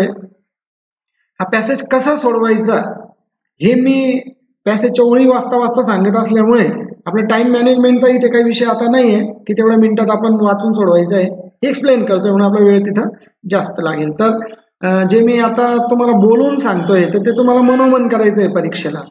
आता या सगळ्या गोष्टी ज्या आपण गोल अंडरलाईन वगैरे करतोय तुम्ही साईडला सुद्धा लिहून घेऊ शकताय. पुढचा पॅसेज आपण त्या पद्धतीने सोडवण्याचा प्रयत्न करू. तर या पॅसेजमध्ये ज्या ज्या काही महत्त्वाच्या गोष्टी आहे त्या मी तुम्हाला वाचता लक्षात आणून दिल्या आहे. ते एकंदर साधारण असं आलं की याच्यामध्ये शास्त्राची सुरुवात आहे ते बाल्यावस्थेत होतं. त्याच्यानंतर मग ब्रिटिश जन्मात केव्हा प्रक्षोभित व्हायचं ही एक गोष्ट आहे. नंतर आंतरराष्ट्रीय संबंधाची जाणीव कोणाला होती. त्याच्यानंतर कामगार चळवळींनी वेळोवेळी पोथीनिष्ठ ठराव पारित केले असा एक मुद्दा होता. नंतर मग अमेरिकेचे परराष्ट्र धोरण निर्णय घ्यायला तोकडे होते, वास्तविक त्यांच्याकडे तरतूद होती. त्याच्यानंतर मग बुद्धिवाद्यांच्या संबंधातलं एक वाक्य आहे की त्यांना आंतरराष्ट्रीय संबंधाचा अभ्यास मध्ये इंटरेस्ट नव्हता. आणि शेवटच्या मुद्द्यामध्ये हे जे काही राजनैतिक अधिकारी आहे त्यांचं काम आंतरराष्ट्रीय राजकारण आहे तर सैनिकांचं काम लढणं आहे. ठीक आहे. त्या हाच पॅसेज इंग्लिशमध्ये पण दिला आहे. तर तो ज्याला मराठी कम्फर्टेबल वाटत नसेल त्याने इंग्लिशमध्ये पण वाचू शकताय. आता बघा पहिला प्रश्न आहे, आंतरराष्ट्रीय प्रश्नासंबंधी कोण अधिक जागरूक होते? तर आता तुम्हाला आंतरराष्ट्रीय प्रश्नासंबंधी जागरूक असल्याच्या काही ओळी पटकन तुम्हाला पॅसेजमध्ये मध्यभागी कुठेतरी होत्या असं जर तुम्हाला पटकन जाणीव झाली तर तेवढा मुद्दा तुम्ही कव्हर करायचा. तर याच्यामध्ये बघा आंतरराष्ट्रीय प्रश्नसंबंधाची जाणीव होती, याला आपण अंडरलाईन केली. आता आंतरराष्ट्रीय प्रश्नसंबंधाची जाणीव होती. प्रश्न काय विचारलाय आपल्याला का आंतरराष्ट्रीय प्रश्नासंबंधी कोण अधिक जागरूक होतं? बरोबर, म्हणजे जाणीव होती आणि जागरूक होतं, याला आपण आता इथे एकाच अर्थाचं समजायला हरकत नाही. बरोबर, जाणीव होती म्हणजेच काय? जागरूक होतं. म्हणजे सरळ सरळ आपल्याला काय दिसतंय तिथे की प्रश्न कुठेतरी थेट स्ट्रेट फॉरवर्ड कव्हर झालेला आहे. बरोबर, आता पर्याय काय बघा याच्यामध्ये, ब्रिटिश जनता. बरोबर, ब्रिटिश जनता आपण वाचलंय पॅसेजमध्ये. अमेरिकेतील लोकही दिसले आपल्याला. जर्मनी, फ्रान्स यासारख्या एकमेकांशी खुशकीच्या मार्गाने जोडले गेलेल्या देशातील जनता. आता जर्मनी, फ्रान्स हे शब्द काही आपल्याला कुठे ऐकायला मिळाले नाही, परंतु रेफरन्सने आपण पाहू शकतो. आणि चौथं आहे आशियाई जनता. जर आपण पॅसेज व्यवस्थित लक्ष दिलं असेल तर आशियाई जनता याबाबत कुठल्याही प्रकारची चर्चा पॅसेजमध्ये नाहीये, म्हणून इलिमिनेशन मेथडने चौथा पर्याय इलिमिनेट करायचा. आता आपण दिलेली माहिती वाचू. आता आपल्या मनाने नाही याचं उत्तर ठरवायचं आहे. दिलेली माहिती जी आहे पॅसेजमध्ये ती काय सांगते, तर आंतरराष्ट्रीय प्रश्नासंबंधाची जी जाणीव होती तर ती कव्हर करण्याकरता आपण सक्तीची भरती, इथून ती ओळ वाचू. काय ओळ आहे बघा, सक्तीची लष्कर भरती आणि वर्षानुवर्ष परकीय आक्रमणाची भीती, हे दोन कारण आहे. यामुळे युरोपच्या खंडीय भागात बघा आता युरोप शब्द वापरला आहे आणि खंडीय भागात म्हणजे खंडाने जोडलेल्या भागांमध्ये लोकांमध्ये एक सर्वसाधारण सततची आणि सहज आंतरराष्ट्रीय प्रश्न संबंधाची जाणीव होती. तर आपल्याकडचा टार्गेट एरिया कोणता आहे? युरोपच्या खंडीय भागात. बरोबर. आता हे उत्तरात दिसतं का? पहा बरं. आता त्याच्यामध्ये आपल्याला पहिला पर्याय जो होता तो ब्रिटिश जनता आहे. बरोबर. आता हे फक्त ब्रिटिश जनतेबद्दलच म्हटलेलं नाही आहे, कारण युरोपच्या खंडीय भागात म्हटलं आहे म्हणून आपलं ब्रिटिश जनता हे चालणार नाही. त्याच्यानंतर युरोप म्हटल्यामुळे अमेरिका त्याच्यामध्ये कव्हर होत नाही लॉजिकली, त्याच्यामुळे मग अमेरिकेतील लोक पण नाही चालणार. म्हणजे 3 इलिमिनेट करून टाकले आपण. 3 इलिमिनेट केले म्हणजे एक पर्याय आपला बरोबर येतो. आता त्याच्यात काय म्हटलं तर बघा, युरोपातील खंडीय भागात. मग आता जर्मनी फ्रान्स तर युरोपमध्ये येतं आणि इथं खुशकीचा एक शब्द प्रयोग केला आहे बघा, ज्याला अंडरलाईन करू आपण. तर खुशकीच्या मार्गाने म्हणजेच खंडीय भागामध्ये असं आपल्याला अर्थ काढता येईल. म्हणून पर्याय क्रमांक 3 जो आयोगाने दिलेला आहे तो अशा पद्धतीने करेक्ट ठरतो. ठीक आहे. तर पहिल्या प्रश्नाचं उत्तर हे 3 नंबरचं अशा पद्धतीने. एक तर डायरेक्ट तुम्ही उत्तर शोधा, नाही तर 3 इलिमिनेट करा. प्रश्न पॅसेजमध्ये दिलेल्या शब्दांचा योग्य उपयोग करून घ्या.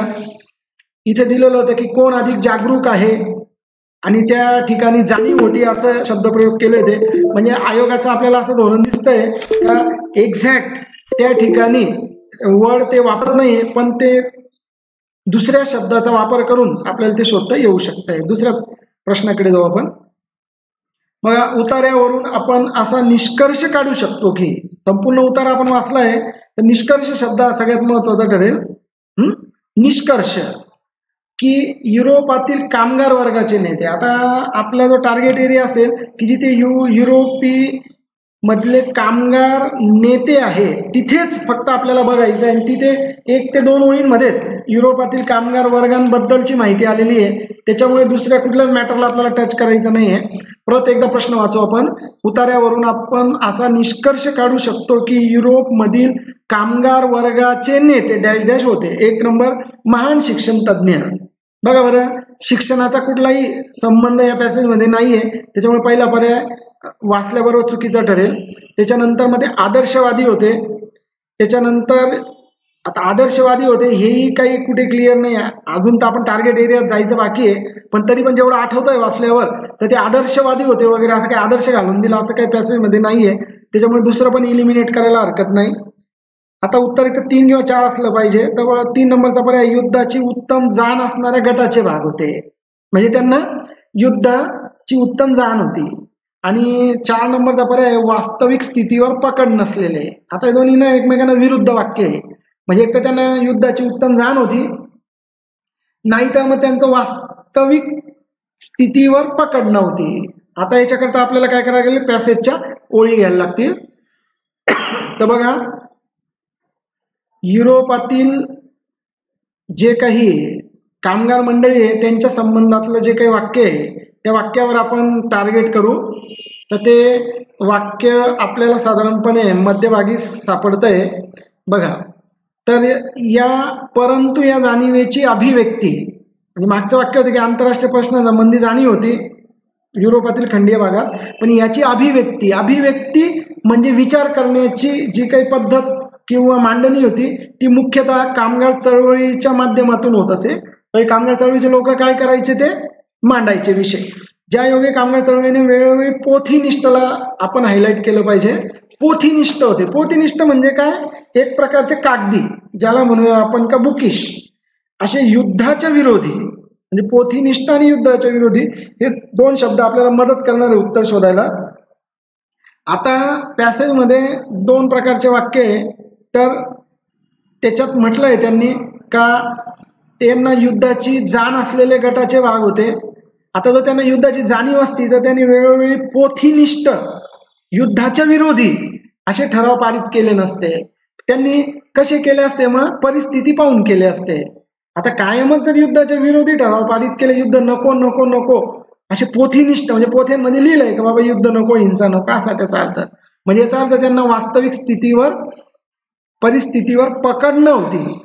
जर ती असती तर त्यांनी वेळोवेळी एकाच प्रकारचे एकांगी निर्णय घेतले नसते. म्हणून 3 नंबरचा पर्याय चुकीचा ठरतो का त्यांना युद्धाची उत्तम जाण आहे असं काही याच्यामधून कुठे मुद्दा आपल्याला लक्षात येत नाही. ठीक आहे. तर बघा, अशा 2 प्रश्न आपण या पद्धतीने सोडवू शकतोय. तिसऱ्या प्रश्नाकडे वळालात तर आपल्याला दिसतंय आता प्रश्न विचारण्याची पद्धत बघा. खालीलपैकी कोणते किंवा कोणती विधान किंवा विधाने बरोबर आहे किंवा आहेत. असं का बरं इतकं त्यांनी दिलं? कारण पर्यायामध्ये 1 नंबरला फक्त अ बरोबर पण दिलंय आणि 2 नंबरला सर्व बरोबर पण दिलंय. म्हणजे 1 पण बरोबर असू शकतं, 2 पण असू शकतं, सर्व पण असू शकतं. म्हणजे त्यांनी हिंट वगैरे काही दिलेलं नाही आपल्याला. त्याच्यात आपले 4 वाक्य वाचावं लागतील. 1 नंबरचं वाक्य बघा. 20व्या शतकाच्या पहिल्या 50 वर्षामध्ये म्हणजे सुरुवातीच्या काळात लोकशाही राष्ट्रांमध्ये आंतरराष्ट्रीय संबंधाचा सखोल अभ्यास केला गेला असं म्हणणं आहे. अंडरलाईन आपण करू. सखोल अभ्यास केला गेला. आंतरराष्ट्रीय संबंधाचा सखोल अभ्यास केला. कधी? 20व्या शतकाच्या पहिल्या 50 वर्षामध्ये. बघा आता हे वाक्य एकदम सुरुवातीच्या ओळीत दिलंय त्यांनी, पण म्हणताना मात्र काय म्हटलंय ते आपण चेक करू. बघा, आंतरराष्ट्रीय राजकारणाचे शास्त्र बाल्यावस्थेत आहे. बाल्यावस्थेत आहे म्हणजे डेव्हलप नाही. आणि म्हणजे बस ह्याच ओळीमधून तुम्हाला ठरवायचं आहे की भूतकाळात म्हणजे 1914च्या सुमारात आंतरराष्ट्रीय संबंधाचा त्यामध्ये व्यावसायिकदृष्ट्या गुंतलेल्या लोकांना मामला होता. म्हणजे आंतरराष्ट्रीय राजकारणाचे शास्त्र हे बाल्यावस्थेत होतं. कधी? 1914च्या आसपास किंवा सुरुवातीला. प्रश्नात काय विचारलं आहे आपल्याला? का 20व्या शतकाच्या पहिल्या 50 वर्षामध्ये लोकशाही राष्ट्रांमध्ये आंतरराष्ट्रीय सखोल अभ्यास केला गेला. मग सखोल जर केला असता तर ते बाल्यावस्थेत आहे असं म्हटलं नसतं. पॅसेजची सुरुवात पण शास्त्राची सुरुवात अशी करून दिलेली आहे, त्याच्यामुळे मग हे वाक्य चुकीचं ठरतं. हे वाक्याला आपण चुकीचं ठरवूया. 2 नंबरचं वाक्य आहे. युरोपीय देशांचे परराष्ट्र धोरण त्यांच्याकडील कामगार चळवळी ठरवत होत्या. आता कामगार चळवळीला आपण अंडरलाईन करू. कामगार चळवळी. आता कामगार चळवळी काहीच ठरवत नव्हत्या ऍक्च्युली. ते फक्त काय करायच्या? पोथीनिष्ठ युद्धाच्या विरोधी ठराव पारित करायच्या. बरोबर? म्हणजे त्यांचं काय काम होतं फक्त की त्यांची बघा आपण पूर्वीच गोल केलेलं आहे की ते पोथीनिष्ठ आणि युद्धाच्या विरोधी ठराव पारित करायचे आणि ते एकांगी असायचे. म्हणजे त्यांना युद्धाची जाणीव नव्हती. म्हणजे याचा अर्थ युद्धाच्या विषयीचे जे ठराव होते त्या कामगार चळवळी ठरवायच्या नाही, फक्त त्याची अभिव्यक्ती करून द्यायच्या. म्हणून नीट लक्षात घ्या की युरोपीय देशांचे परराष्ट्र धोरण त्यांच्या कामगार चळवळी ठरवत नव्हत्या, फक्त ते ठराव पारित करायचे. म्हणून ब नंबरचं पण वाक्य चुकीचं ठरेल. आता बघा, अमेरिकेच्या राज्यघटनेने आंतरराष्ट्रीय संबंधाच्या अभ्यासाला प्रोत्साहन दिले. आता अंडरलाईन करू आपण. अभ्यासाला प्रोत्साहन दिले. आंतरराष्ट्रीय संबंधाच्या अभ्यासाला अमेरिकेने प्रोत्साहन दिले. आता अमेरिकेने आंतरराष्ट्रीय संबंधाच्या बाबतीमध्ये लेखकाने काय ओळ दिली तीच पकडायची आणि त्यालाच उत्तर ठरवायचं. अमेरिकेच्या बाबत एकच ओळ दिलेली आहे बघा, ज्याला गोल केलं आपण की अध्यक्षांनी सिनेटच्या सल्ल्याने किंवा मान्यतेने करार पूर्ण करावे अशी अद्वितीय तरतूद अमेरिकेच्या राज्यघटनेमध्ये होती म्हणजे तरतूद. परंतु म्हणजे निगेटिव्ह झालं. या अपवादात्मक तरतुदीला व्यापक महत्त्व प्राप्त करून देण्याच्या दृष्टीने अमेरिकेचे परराष्ट्र संबंध अत्यंत तोकडे म्हणजे अपूर्ण होते. म्हणजे त्याच्यात सुसंबंध अभ्यास केला गेला नाही. मग ते जर सुसंबंधित व्यवस्थित अभ्यास केला असता तर अमेरिकेचे परराष्ट्र संबंध अत्यंत तोकडे होते असं लेखकाने लिहिलंच नसतं. म्हणून या दोन्ही गोष्टी एकमेकांना रिवर्स झाल्या. म्हणून मग हे पण विधान आपल्याला चुकीचं ठरवावं लागेल. याच्यामध्ये दिलंय की अमेरिकेच्या राज्यघटनेने आंतरराष्ट्रीय संबंधाच्या अभ्यासाला प्रोत्साहन दिलेलं नाहीये. तरतूद होती परंतु ते तोकडं होतं, अपुरं होतं असं लेखकाचं म्हणणं आहे. म्हणून क विधान पण चुकीचं ठरेल. आता शेवटचं विधान उरलेलं आहे बघा. विद्यापीठे आणि बुद्धिवाद्यांच्या वर्तुळांचा परराष्ट्र धोरण ठरवण्यात नगण्य प्रभाव होता. आता या ठिकाणी आयोगाचं मत असं आहे की विद्यार्थ्यांना नगण्यचा अर्थ कळला पाहिजे. नगण्य म्हणजे नगण्य इतका म्हणजे नव्हताच. आता वाक्य दिले आपलं विद्यापीठे किंवा बुद्धिवाद्यांच्या वर्तुळांचा म्हणजे जे काही बुद्धिवादी लोक होते, हुशार लोक होते थोडक्यामध्ये, तर त्यांचा परराष्ट्र धोरण ठरवण्यात नगण्य प्रभाव होता म्हणजे प्रभाव नव्हता. आता पॅसेजमध्ये लेखकाचं मत वाचू आपण. जे काही बुद्धिवादी लोक आहेत त्यांचं इथून एक वाक्य दिलंय बघा आपल्याला. परंतु विद्यापीठात काय किंवा बुद्धिवाद्यांच्या व्यापक वर्तुळामध्ये काय वर्तमान आंतरराष्ट्रीय घडामोडींचा सुसंबंध अभ्यास केला जात नव्हता. अंडरलाईन करूया, केला जात नव्हता. म्हणजे बुद्धिवादी आणि विद्यापीठातले लोक यांच्यात आंतरराष्ट्रीय संबंधीचा अभ्यास केला जात नव्हता. म्हणजेच आंतरराष्ट्रीय संबंध ठरवण्यामध्ये किंवा त्याचा अभ्यास करण्यामध्ये विद्यापीठ आणि बुद्धिवाद्यांच्या वर्तुळांचा परराष्ट्र धोरण नगण्य प्रभाव होता. म्हणजे केला जात नव्हता म्हणजेच प्रभाव नव्हता. म्हणजे हे विधान मात्र बरोबर ठरेल आणि हेच एकमेव विधान आपल्याला बरोबर ठरेल असा पर्याय निवडायचा आहे आणि तो आहे फक्त ड बरोबर. मात्र असं करू नका की ड म्हणजे 4 असं क्रोनॉलॉजिकली गृहीत धरू नका. जोपर्यंत पूर्ण पाहत नाही तुम्ही की ड पर्याय कुठे दिलाय तर तो 3ला आहे, म्हणून तुम्ही 3ला गोल केला पाहिजे, जे बरोबर ठरेल. आता 29वा म्हणजे चौथा प्रश्न काय आहे त्या पॅसेजचा बघा. 20व्या शतकाच्या पहिल्या 2 दशकांमध्ये, म्हणजे परत पहिल्या ओळींकडे मॅटर जाते. 1914 असं काहीतरी दिलं तर पॅसेजला, म्हणजे पहिल्या 2 दशकांमध्ये परराष्ट्र धोरण आहे. म्हणजे या पूर्ण पॅसेजचा जो काही उद्देश आहे ना तो परराष्ट्र धोरण आहे. ते कोणाचं क्षेत्र आहे. आता पॅसेजमध्ये कोणाचं नाही हे पण दिलंय, कोणाचं आहे हे पण दिलंय. 4 पर्याय दिले, 4ही पर्याय वाचून घेऊ आपण. राजकीय पक्षांचे असं दिलंय, कोणत्या तरी एकच निवडायचं आहे कारण एक सिंगल बीट आहे. विधिमंडळांचे, सैनिकांचे, तर सैनिकांचे अत्यंत चुकीचं आहे. आपल्याला अजूनही आठवतंय का पॅसेजमध्ये सैनिकाचं काम हे युद्ध करणं आहे आणि त्या काही घडामोडी त्याच्यावर त्यांना लक्ष ठेवण्यामध्ये रस नाही आहे असं दिसतंय आपल्याला. आणि एक परराष्ट्र खातं आहे, तर त्यातल्या त्यात आपलं परराष्ट्र खातं हे जास्त योग्य वाटतंय. तर बाकीचे पण पर्याय आपण चेक करू. मात्र प्रश्न परत एकदा पहा. 20व्या शतकाच्या पहिल्या 2 दशकामध्ये परराष्ट्र धोरण हे टिंबटिंबाचे क्षेत्र होते. आता त्याचं म्हणणं राजकीय पक्षाचं. जर तुम्ही पहिल्या काही ओळी पाहिल्या तर त्याच्यामध्ये ही माहिती दिलेली आहे की हे काम कोणाचं होतं. तर बघा, आंतरराष्ट्रीय संबंधामध्ये 14च्या सुमारास आंतरराष्ट्रीय संबंध त्यामध्ये व्यावसायिकदृष्ट्या गुंतलेल्या लोकांचा मामला होता. व्यावसायिकदृष्ट्या मग त्या ठिकाणी बघा दुसरं वाक्य आहे, लोकशाही देशांमध्ये परंपरेने परराष्ट्र धोरण हे पक्षीय राजकारणाच्या व्याप्तीच्या पलीकडे, म्हणजे पक्षीय राजकारण याच्या पलीकडे, म्हणजे पक्षाच्या राजकारणाचा संबंध नव्हता.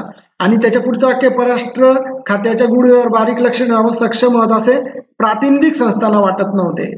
म्हणजे कोणाकोणाला वाटत नव्हतं तर प्रातिनिधिक संस्था, आणि दुसऱ्या ओळीत दिल्याप्रमाणे राजकारणाच्या पलीकडचे.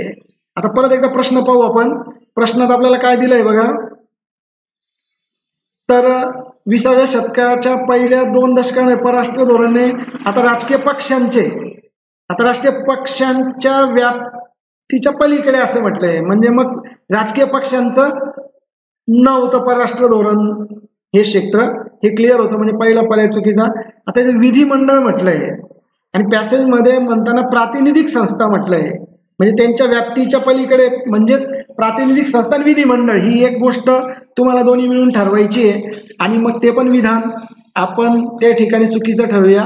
आणि पुन्हा पुन्हा पॅसेजमध्ये सांगितलंय की परराष्ट्र धोरण हे त्यांच्यात व्यावसायिकदृष्ट्या गुंतलेल्या लोकांचा मामला होता, म्हणजेच परराष्ट्र खातं, असं आपल्याला त्याचा निष्कर्ष काढता येईल. आणि पर्याय क्रमांक 4 हे विधान बरोबर ठरत आहे. ठीक आहे. आणि शेवटचा आता उतारा सुचवतो की, मागे पण 3रा प्रश्न होता की काय निष्कर्ष काढू शकतो, 2रा 3रा. आता तसंच आहे, उतारा सुचवतो की, म्हणजे पूर्ण उताराचा विचार करू आपण. आता 1 नंबरचं वाक्य, युरोपमधील जनता सशस्त्र दलामध्ये काम करण्यात अनुत्सुक आहे. अनुत्सुकला आपण अंडरलाईन करू. अनुत्सुक म्हणजे नॉट विलिंग, इथे इंग्लिशमध्ये दिलं बघा, अनविलिंग शब्द दिलेला आहे, म्हणजे त्यांना इच्छा नव्हती. कोणाला? युरोपमधील जनता सशस्त्र दलांमध्ये म्हणजे युद्धामध्ये सामील होण्याला इच्छा नव्हती. बरोबर. अजून वाक्य वाचून, युरोपीय देशांमध्ये परकीय आक्रमण हे नित्याची बाब होती. आता नित्याची बाब होती म्हणजे नेहमी घडायचं युरोपीय देशांमध्ये. बरोबर. हे एक वाक्य आहे. त्याच्यानंतर युरोपीय कामगार मुख्यतःला अंडरलाईन करा, हा कीवर्ड आहे. परराष्ट्र धोरणाबद्दल बोलत होतं. युरोपीय कामगार चळवळी काय करायच्या, वेळोवेळी पोथीनिष्ठ ठराव पारित केले, म्हणून ते मुख्यतः परराष्ट्र धोरणाबद्दल बोलायचे. हे वाक्य चुकीचं ठरतं, कारण की युद्धाबद्दल बोलणं हे परराष्ट्र खात्याचं काम आहे. त्याच्यामुळे मग युरोपीय कामगार मंडळी हे परराष्ट्र धोरणाबद्दल नेहमी बोलायचे, हे वाक्य चुकीचं ठरेल. हे वाक्य आपण चुकीचं ठरवू, कारण त्यांनी फक्त वेळोवेळी पोथीनिष्ठ ठराव पारित केले. त्याच्यामुळे उतारा असं काही ठरवत सुचवत नाही आपल्याला की बा ते युरोपीय कामगार हे परराष्ट्र धोरणाबद्दल बोलायचे. त्याच्यामुळे क विधान हे चुकीचं करू. त्याच्यानंतर अमेरिकेकडे सुस्थापित परराष्ट्र खाते होते. आता थोड्या वेळापूर्वी पाहिलं आपण, अमेरिकेचे परराष्ट्र धोरण हे अत्यंत तोकडे होते, म्हणजेच अमेरिकेकडे सुस्थापित परराष्ट्र खाते नव्हते. म्हणजे ड नंबरचं पण विधान हे चुकीचं ठरवू. आता या दोन विधानांकरता आपण वाक्यात जाऊ पॅसेजमध्ये. परत एकदा आपण उतारा वाचू बघा. युरोपमधील जनता सशस्त्र दलांमध्ये काम करणे अनुत्सुक आहे. म्हणजे डोक्यात लक्षात ठेवायचं आता की युरोपीय जनता ही काम करण्याला उत्सुक नव्हती आणि युरोपीय देशामध्ये परकीय आक्रमण ही नित्याची बाब होती. इल्युमिनेशनने पण जाऊ शकतो, पण आपण ॲक्च्युली आता पॅसेजमध्येच जाऊ. बघा आता युरोपमधील जनतेच्या विषयी आणि त्यांच्या सशस्त्र दलामध्ये जायची इच्छा होती का नाही याविषयीचं एक वाक्य पॅसेजमध्ये टाकलं आहे, त्याला आपण फॉलो करू. ते वाक्य कसं आहे बघा. या वाक्याला आपण टार्गेट करू आता. सक्तीची लष्कर भरती. आता याचा अर्थ काय होतो? सक्तीची लष्कर भरती म्हणजे त्यांना बळजबरी लष्करामध्ये भरती केलं जायचं, म्हणजे त्यांना जायला ते उत्सुक नव्हते. म्हणजे वाक्य बरोबर आहे पॅसेजमध्ये दिल्याप्रमाणे. आणि वर्षानुवर्ष परकीय आक्रमणाची भीती, म्हणजे परकीय आक्रमण व्हायचे त्यांच्याकडे ही नित्याची बाब होती, असा आपल्याला निष्कर्ष काढता येईल. आणि मग युरोपच्या खंडीय लोकांमध्ये एक सर्वसाधारण सततची जाणीव होती. म्हणजे सक्तीची लष्कर भरती याच्यावर म्हणू शकतो की ते अनुत्सुक होते. आणि वर्षानुवर्ष परकीय आक्रमणाची भीती म्हणजे ती नित्याची बाब. तर आपल्याला दोन्ही वाक्य त्या ठिकाणी आपल्याला कुठेतरी योग्य वाटताना दिसत आहे. आपण जाऊ त्या प्रश्नाकडे. बघा आता अ नंबरचं वाक्य आहे, युरोपमधील जनता सशस्त्र दलामध्ये काम करण्या अनुत्सुक आहे. वाक्य बरोबर आहे. कशावर निष्कर्ष काढला आपण? लष्करात सक्तीची भरती केली जायची आणि युरोपीय देशामध्ये परकीय आक्रमण ही नित्याची बाब आहे. कशावर निष्कर्ष काढायचा? वर्षानुवर्ष परकीय आक्रमणाची भीती. म्हणजे आपल्याला अ आणि ब हे दोन्ही वाक्य बरोबर ठरवावं लागतील. अविधान आणि ब विधान. मग अविधान आणि ब विधान जर आपण पाहिला पर्याय तर पर्याय क्रमांक 1 बरोबर आहे. म्हणून 30 नंबरच्या किंवा 5व्या प्रश्नाचं उत्तर या पॅसेजमध्ये हे 1 नंबरचं बरोबर ठरतं आहे. तर बघा अशा पद्धतीने जर तुम्ही पॅसेज व्यवस्थित लक्षात ठेवलं, त्याच्यातले कीवर्ड्स लक्षात ठेवले की कुठल्या ह्याच्यात काय बोललं गेलेलं आहे, तर तुम्हाला पैकीच्या पैकी मार्क्स किंवा सगळे प्रश्न सोडवता येण्याची शक्यता दाट आहे आणि याच्यात चुकी होण्याची शक्यता कमी होऊन जाते. तर आपण हा पहिला जो पॅसेज आहे आता जो घेतला तो आपण पहिले काय केलं आहे, पॅसेज वाचला, त्याला अंडरलाईन केली, त्याला लिंक करण्याचा प्रयत्न केला की कुठे काय काय लिहिलं आहे आणि नंतर मग प्रश्न वाचले आणि मग पुन्हा पॅसेजकडे गेलो. आता याच्यानंतरचा जो पॅसेज घेऊ आपण तो पहिले आपण प्रश्न वाचू. कारण काहींचं असं वेळोवेळी म्हणणं असतं की सर आम्हाला जर पॅसेजचे प्रश्न पहिले वाचलं थोडं कम्फर्टेबल वाटतं, आपण त्याही पद्धतीने करून पाहू. मग आता आपण जो पुढचा पॅसेज घेतोय तो आपण त्या पद्धतीने घेऊ की याच्यामध्ये आपण पहिले प्रश्न वाचू, प्रश्नातले कीवर्ड्सला अंडरलाईन करू, ते लक्षात ठेवण्याचा प्रयत्न करू आणि मग पॅसेज वाचू आणि बघू मग कशा पद्धतीचा आपल्याला रिझल्ट मिळतोय. मग तुम्ही ठरवायचं मित्रांनो की तुम्हाला काय कम्फर्टेबल वाटतं, की पहिले पॅसेज का पहिले प्रश्न. हे सर्वस्वी तुमचा वैयक्तिक निर्णय असला पाहिजे. म्हणून मी 2 पॅसेज आज घेतोय. त्याच्यापैकी पहिला पॅसेजमध्ये आपण पहिले पॅसेज वाचला.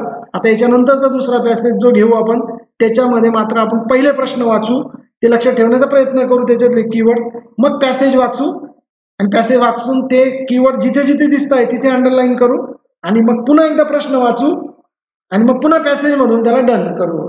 त्याला थोडी जास्त वेळ लागण्याची शक्यता आहे जर प्रश्न वाचले तर. कारण क्रम कसा होईल, पहिले प्रश्न मग पॅसेज तर पूर्ण वाचावं लागेल, मग पुन्हा प्रश्न आणि प्रश्न कन्फर्म करण्याकरता पुन्हा पॅसेज. म्हणून थोडा वेळ लागण्याची शक्यता आहे जर पहिले प्रश्न वाचले तर. म्हणून मी तुम्हाला सांगताना ते सांगितलं होतं की पहिले पॅसेज वाचणं हे थोडं नॅचरल आहे. अर्थात आपण प्रयोग करून पाहू, प्रयोग करायला हरकत नाही. ठीक आहे. तर दुसरा जो काही पॅसेज आहे तो आपण जो घेणार आहे तर तो आपण फक्त एका भाषेतला पॅसेज घेऊ आणि तो आपल्या समोर दिसतोय आपल्याला. तो कोणत्या वर्षाचा आहे फॉरगेट करून घ्या, फक्त तो पॅसेज आयोगाचा एवढं लक्षात आपण घेऊया. आता मागचा जो पॅसेज आहे तो बायलिंग्वल होता. आता आपण फक्त एक मराठीचा पॅसेज घेतोय, फक्त इंग्लिशचा पण आपल्याकडे आहे, तोही आपण नंतरच्या लेक्चरमध्ये केव्हा तरी कव्हर करू. तुलता आता आपण या पॅसेजकडे येतोय की 2017ला विचारला गेला आहे तर त्याविषयी आपण आता इथे लक्ष देऊया. तर 2017चा हा जो काही पॅसेज आहे तर याच्याकडे आपण डिटेलमध्ये जाऊया. हा जो पॅसेज आहे हा एका सिंगल लँग्वेजमध्ये असलेला पॅसेज असल्यामुळे तर हा 2017चा आहे. ठीक आहे. असं आढळलंय की 17, 18, 19चे passage as compared to previous year सोपे होते. मग 2015चा मागचा पॅसेज होता त्याच्यापेक्षा सोपा असावा असं म्हणणं आहे. आणि या सिंगल लँग्वेजमध्ये याच्याला तुम्हाला मराठी इंग्लिशमध्ये शब्द सापडणार नाही याला ट्रान्सलेट केल्याचे. तर या पॅसेजमध्ये ठरल्याप्रमाणे आपण काय करू, पहिले प्रश्न वाचून घेऊ बरं कसा अनुभव येतो बघा. पहिला प्रश्न दिलेला आहे आता, महात्मा फुले यांनी प्रथम कोणते काम हाती घेतले. तर आता प्रथम कोणते काम हाती घेतले आणि महात्मा फुले या दोन शब्दांना आपण अंडरलाईन करू. माझं मत आहे की तुम्ही हे चारही पर्याय वाचू नये, त्याच्याने जास्त कन्फ्युजन होईल. तुम्ही फक्त हेडिंग वाचा की महात्मा फुले यांनी कोणतं काम हाती घेतलं, म्हणजे याचा अर्थ पॅसेज महात्मा फुलेंबद्दल आहे आणि त्यांनी कोणतं तरी काम प्रथम हाती घेतलंय असं साधारण पॅसेजमध्ये असायला पाहिजे. पहिल्या प्रश्नाचे हे कीवर्ड आहे. त्याच्यानंतर दुसरा प्रश्न आहे महात्मा फुले. परत महात्मा फुलेंना अंडरलाईन करून यांच्या बंडखोर भूमिकेचा काय परिणाम झाला. म्हणजे पॅसेजमध्ये कुठेतरी महात्मा फुलेंच्या बंडखोर भूमिकेबद्दल 100% लिहिलेलं असलं पाहिजे. बघा आता आपलं मन पूर्वग्रह दूषित होत आहे, म्हणजे आपलं मन आता वाचताना हे शोधणार आहे की महात्मा फुले यांचा बंडखोर भूमिकेचा काय परिणाम झाला. मागचा प्रश्न होता की फुलेंनी कोणतं काम प्रथम हाती घेतलं, बरोबर. म्हणून मग असा पण एक प्रयत्न करू आपण. ठीक आहे, 2 प्रश्न पाहिले, फुलेंबद्दल विचारले, पुन्हा महात्मा फुलेंबद्दलच दिसतंय आपल्याला. तिसरा प्रश्न आहे महात्मा फुले यांचे विचार बहुजन समाजाच्या पचनी का नाही पडले. पचनी पडले नाहीचा अर्थ लक्षात घ्यायचा का समजले नाही त्यांना, त्याचं कारण विचारलंय. महात्मा फुले यांचे विचार बहुजन समाजाच्या पचनी पडले नाही.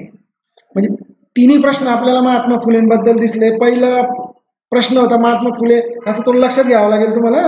महात्मा फुलेंनी प्रथम कोणते काम हाती घेतले हे एक पहिला प्रश्न होता. नंतर दुसरा प्रश्न आपल्याला होता की बा फुले यांनी तर बंडखोर भूमिकेचा काय परिणाम झाला. कारण पॅसेजमध्ये आता तुम्हाला लक्षात ठेवायचं आहे ना, प्रथम कोणते काम हाती घेतले, त्याच्यानंतर बंडखोर भूमिकेचा परिणाम काय झाला, आणि त्याच्यानंतर मग बहुजन समाजाच्या पसनी त्यांचे विचार का नाही पडले, का नाही समजलं लोकांना त्यांचे विचार. तिसरा प्रश्न होता. चौथा आहे शाहू महाराजांना. आता फुलेंबद्दल काही दिसत नाही माहिती, तर शाहू महाराजांना महाराष्ट्रात ब्राह्मणेतर चळवळीची, अंडरलाईन करू आपण, ब्राह्मणेतर चळवळीची मुहूर्तमेढ म्हणजे सुरुवात रोवाविषयी का वाटली. म्हणजे का वाटलं असं शाहू महाराजांना का महाराष्ट्रात ब्राह्मणेतर म्हणजे ब्राह्मणांशिवायची चळवळ चालू करावी, मुहूर्तमेढ रोवावी. हा एक प्रश्न कुठेतरी आपण पाहूया महाराजांबद्दल, शाहू महाराजांनी दिला आहे. पुढचाही प्रश्न शाहू महाराजांबद्दलच आहे. शाहू महाराजांच्या सामाजिक सुधारणेच्या, म्हणजे त्यांनी सामाजिक सुधारणा केलेली आहे आणि दलितोद्धाराच्या कार्याला लोकांचा विरोध का झाला नाही, नाहीला त्यांनी बोल्ड करून दिलंय. म्हणजे याचा अर्थ शाहू महाराजांच्या सामाजिक सुधारणेला आणि दलितोद्धाराच्या कार्याला विरोध झालेला नाहीये लोकांकडनं, का नाही झाला. आणि वर पाहिलं आपण तर फुलेंबद्दल म्हटलं तर की बहुजन समाजाच्या हे विचार का नाही पचनी पडले, म्हणजे फुलेंचे विचार नाही समजले लोकांना असं वाटतंय पॅसेजमध्ये पाहिल्यावर, प्रश्न पाहिल्यावर. आणि शाहू महाराजांच्या कार्याला लोकांचा विरोध का नाही झाला. ठीक आहे, म्हणजे 5 पैकी 3 प्रश्न फुलेंचे आणि 2 प्रश्न हे शाहू महाराजांचे. तर कुठेतरी डोक्यामध्ये आयडिया राहू द्या की पॅसेजमध्ये आपल्याला काय लक्षात घ्यायचं आहे. बघा आता मात्र पॅसेज पूर्ण वाचू आपण, पुन्हा प्रश्नांकडे जायचं नाही आहे, नाही तर फार जास्त कन्फ्युजन होईल. फक्त अंडरलाईन करत जायचं आपण ते काय काय वाचलं होतं. आता बघा मेमराईज करा ते काय काय तुम्ही प्रश्नात वाचलं. हेडिंग पहिला वाक्य, इंग्रजी शिक्षणातून आलेल्या नव्या जाणीवांचे लोन पाहिजे, ते लोक झाले, आपण समजून घ्यायच्या काही गोष्टी. तर जाणीवांचे लोन वेगवेगळ्या थरातील सर्वसामान्य लोकांपर्यंत नेऊन पोहोचवण्याचे काम महात्मा फुले यांनी प्रथम हाती घेतले. आता अंडरलाईन करू आपण, महात्मा फुले यांनी प्रथम कोणते काम हाती घेतले. तर सगळ्यात महत्वाचं आहे की इंग्रजी शिक्षणातून आलेल्या नव्या जाणीवांचे लोन हे त्यांनी सर्वसामान्य लोकांपर्यंत पोहोचवलंय. ठीक आहे, म्हणजे प्रश्नात होत आहे, पहिल्याच प्रश्नात होता. स्त्रियांच्या, पुढचं वाक्य आता, स्त्रियांच्या व अस्पृश्यांच्या शिक्षणासाठी त्यांनी शाळा काढल्या. स्त्रियांसाठी पण काढल्या आणि अस्पृश्यांसाठी पण काढल्या आहे. पुढचं वाक्य आता, विद्येच्या क्षेत्रातील ब्राह्मणांची मक्तेदारी आणि धार्मिक क्षेत्रातील त्यांचे वर्चस्व या गोष्टी बहुजन समाजाच्या उन्नतीच्या आड येत होत्या. 2 गोष्टी म्हटल्या बहुजन समाजाच्या उन्नतीच्या आड. एक म्हणजे विद्येच्या क्षेत्रातील ब्राह्मणांची मक्तेदारी आणि धार्मिक क्षेत्रातील त्यांचे म्हणजे कोणाचे, ब्राह्मणांचे. त्यांचे हा शब्द प्रोनाऊन आहे, हा त्या ब्राह्मणांच्या बद्दल वापरला आहे. तर त्यांचे वर्चस्व या गोष्टी बहुजन समाजाच्या उन्नतीच्या आड येत होत्या. फुले यांनी त्यांच्यावर जोरदार हल्ला चढवला. ठीक आहे, म्हणजे कोणावर? त्या जे काही वर्चस्व होतं त्या गोष्टीवर आणि मक्तेदारी होती या गोष्टीवर हल्ला चढवला आणि स्वतःच्या नैसर्गिक मानवी हक्कांसाठी झगडण्यास शूद्रांना प्रवृत्त केले. हे फुलेंनी काय काम केलेलं पॅसेजमध्ये म्हटल्याप्रमाणे, तर नैसर्गिक मानवी हक्कांसाठी झगडण्यास शूद्रांना प्रवृत्त केले. पण त्याच्या अगोदर त्यांनी काय काम केलंय? त्यांनी जोरदार हल्ला चढवला आहे धार्मिक क्षेत्रातील त्यांच्या वर्चस्वावर, ब्राह्मणांच्या. म्हणजे आता मग याचा परिणाम काय झाला? मात्र महात्मा फुले यांच्या बंडखोर भूमिकेचा विपर्यास झाल्याखेरीज राहिला नाही. विपर्यास म्हणजे काय? अगदी टोकाचं आणि चुकीचं, म्हणजे थोडक्यामध्ये असं काहीतरी विपर्यास करण्यात आला. आणि तो काय होता? तर ते ख्रिस्ताळलेले होते, म्हणजे बघ ते ख्रिस्ती विचारांचे, कारण त्यांनी इंग्रजी साहित्याचा किंवा विचारांचा अभ्यास केला होता. ते ब्राह्मणद्वेष्टे होते. असं ब्राह्मणद्वेष्टे असं त्यांना का म्हटलं गेलं? कारण त्यांनी जोरदार हल्ला चढवला आहे त्या धार्मिक क्षेत्रातील ब्राह्मणांच्या वर्चस्वावर. म्हणून ते ब्राह्मणद्वेष्टे, इंग्रज धार्जिणे, म्हणजे इंग्रजांच्याच बाजूने, इंग्रजी विचारधारेचे असे आरोप त्यांच्यावर केले. हे आरोप होते, हे सत्य होतं का माहित नाही, पण असे आरोप केले गेले. कशाचा परिणाम आहे हा? ज्या वेळेला त्यांनी जोरदार हल्ला चढवला. ठीक आहे. रानडे प्रभूती काही अगदी थोडे सुधारक वगळल्यास, म्हणजे रानडे वगैरे असे काही थोडे समाज वगळले, त्यांच्या चळवळीला उच्चवर्णीय नेत्यांकडून विरोधच झाला. म्हणजे बहुतेक नेत्यांनी त्यांना विरोधच केला, रानडे प्रभूती वगैरे सोडून फक्त. मग बहुजन समाजात शिक्षणाचा प्रसार झाला नसल्याने फुले यांचे विचार त्यांच्या पसंती पडले नाहीत. एका प्रश्नाचं उत्तर दिसतंय. आपला प्रश्न होता की बहुजन समाजाचे विचार का पसंती पडले नाही, तर काय कारण असलं पाहिजे? मग शिक्षणाचा प्रसार झाला नसल्याने. आता प्रश्न वाचायचे नाही आपल्याला, बरं का, लक्षात घ्या, फक्त कुठेतरी काहीतरी याच्याशी रिलेटेड आहे. तर बहुजन समाज हा शिकलेला नाही आहे, शिक्षणाचा प्रसार नाही आहे, आणि त्याच्यामुळे यांचे विचार पसंती पडले नाही. मग त्यांच्या मृत्यूनंतर, म्हणजे फुलेंच्या मृत्यूनंतर सत्यशोधक चळवळीला ओहोटी लागली. म्हणजे त्याचं सत्यशोधक चळवळ ही फुल्यांच्या काळात होती, मात्र तिला ओहोटी लागली, म्हणजे ती कमी झाली. मग इसवी सन 1895 मध्ये आगरकर कालवश झाले. कालवश म्हणजे मृत्युमुखी झाले, म्हणजे मरण पावले. सन 1901 मध्ये रानडे यांची प्राणज्योत मालवली, म्हणजे एकच गोष्ट सांगते की ती या जगातून गेले. त्यानंतर सामाजिक चळवळीला कोणी धुरंधर नेता उरला नाही किंवा राहिला नाही. म्हणजे मग फुले होते, त्याच्यानंतर रानडे, आगरकर, यांच्यानंतर कोणी धुरंधर नेता राहिला नाही. मग अशा स्थितीत शाहू महाराजांनी फुले आणि रानडे यांचे सामाजिक सुधारणेचे कार्य हिरारीने चालू ठेवले किंवा हिरिरीने चालू ठेवले. बघा, कोणानंतर? फुलेंनंतर. आणि एक कोट केलेलं वाक्य छान पद्धतीने वाचन करायचं. मागासलेल्या लोकांच्या उन्नतीसाठी माझे कैलासवासी मित्र न्यायमूर्ती रानडे व गोपाळराव गोखले यांनी पुष्कळ श्रम घेतले. मागासलेल्या बहुजन लोकांसाठी, म्हणजे मग मागासलेल्या लोकात विद्येचा प्रसार होण्याकरता विशेष प्रयत्न केले पाहिजेत, ही मूळ कल्पना मला त्यांच्यापासून आली, या दोघांपासून. मग रानडे, आगरकर, गोखले यांची दृष्टी उदार व सर्वसंग्राहक होती, नो डाऊट. त्यांचा येथे जय झाला असता तर वेगळ्या ब्राह्मणेतर चळवळीची गरज पडलीच नसती. याला अंडरलाईन करा. त्यांचा येथे जय झाला नसता तर, जय झाला असता तर म्हटलंय, म्हणजे जय झालेला नाही, तर वेगळ्या ब्राह्मणेतर चळवळीची गरज पडलीच नसती. प्रश्न काय होता आपल्याला आठवतोय का तुम्हाला?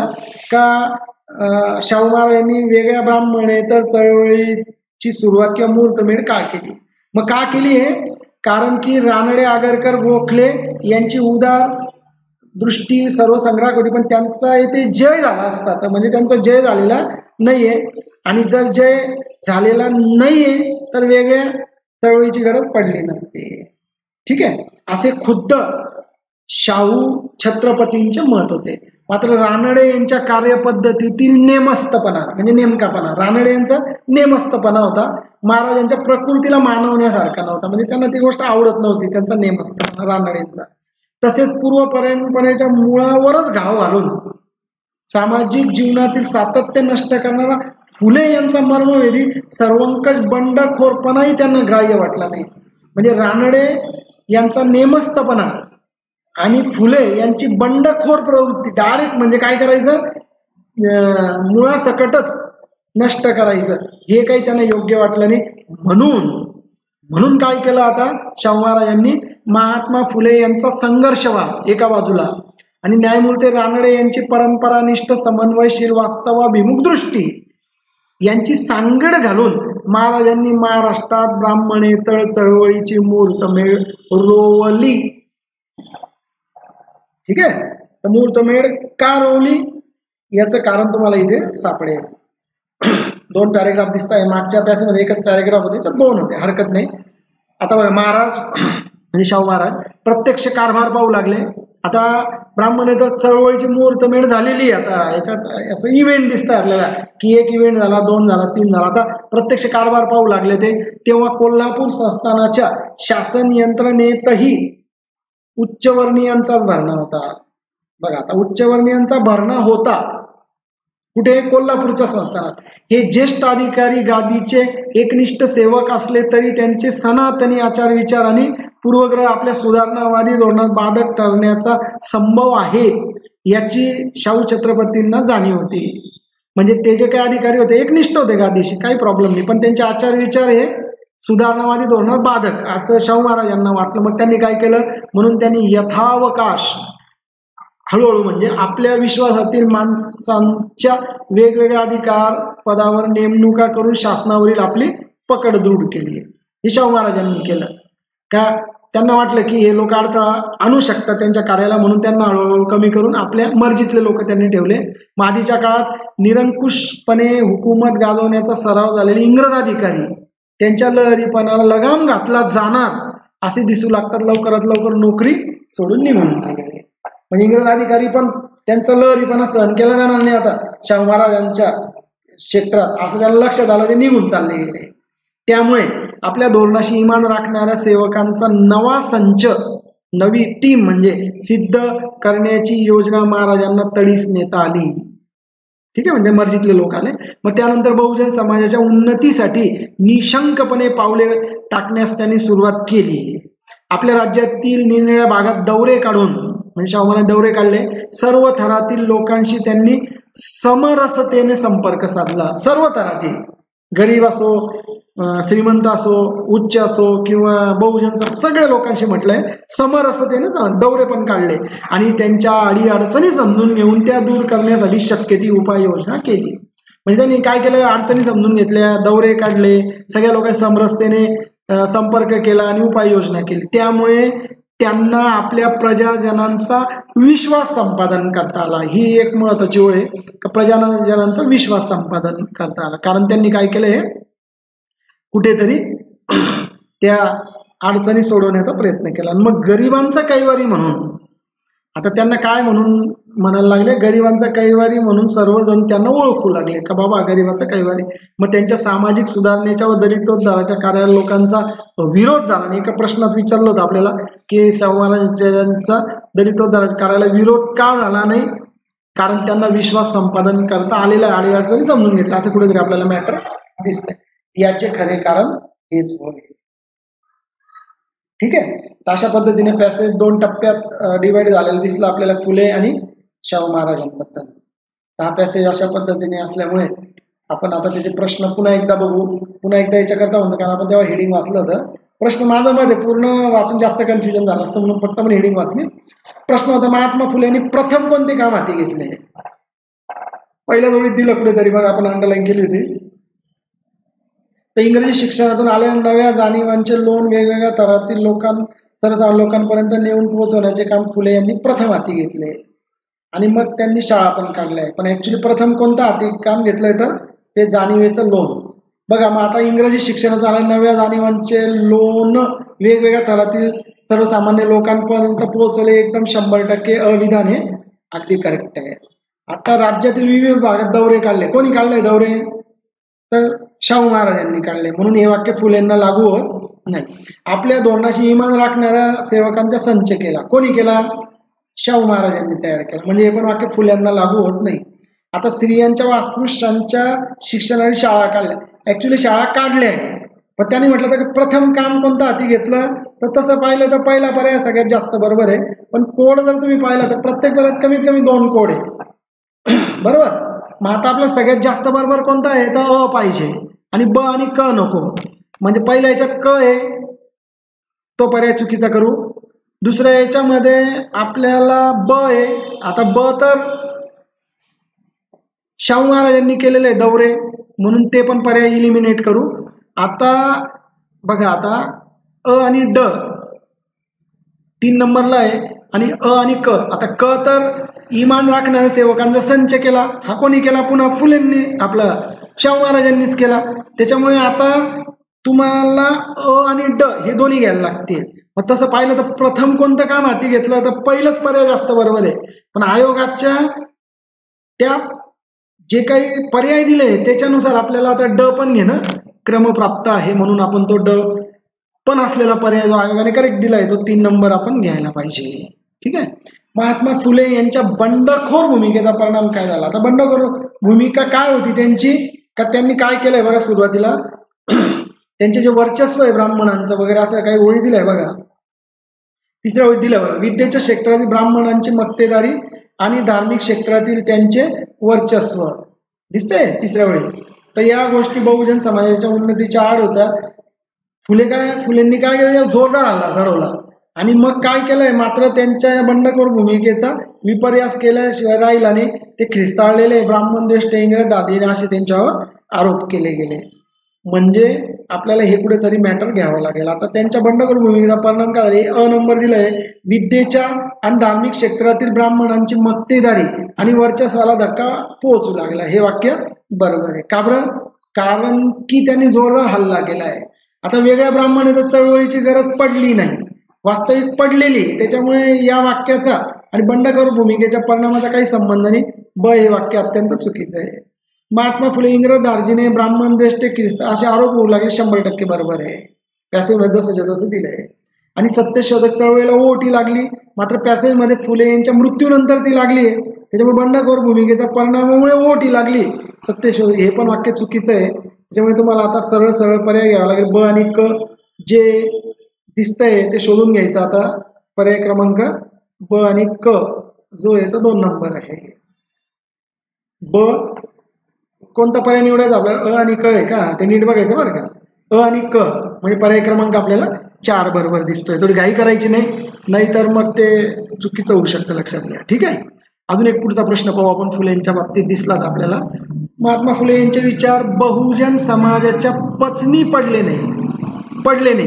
तर तुम्हाला थोडं आठवत आहे का, ते शिक्षणाचा वगैरे काहीतरी प्रसार नव्हता असं काहीतरी म्हटलंय बघा. तर ते पाहू आपण आता. तर फुले यांचे विचार का पचनी नाही पडले, कुठेतरी अंडरलाईन केली असली पाहिजे आपण, कारण आपण वेळोवेळी महत्वाच्या गोष्टींना अंडरलाईन केली आहे.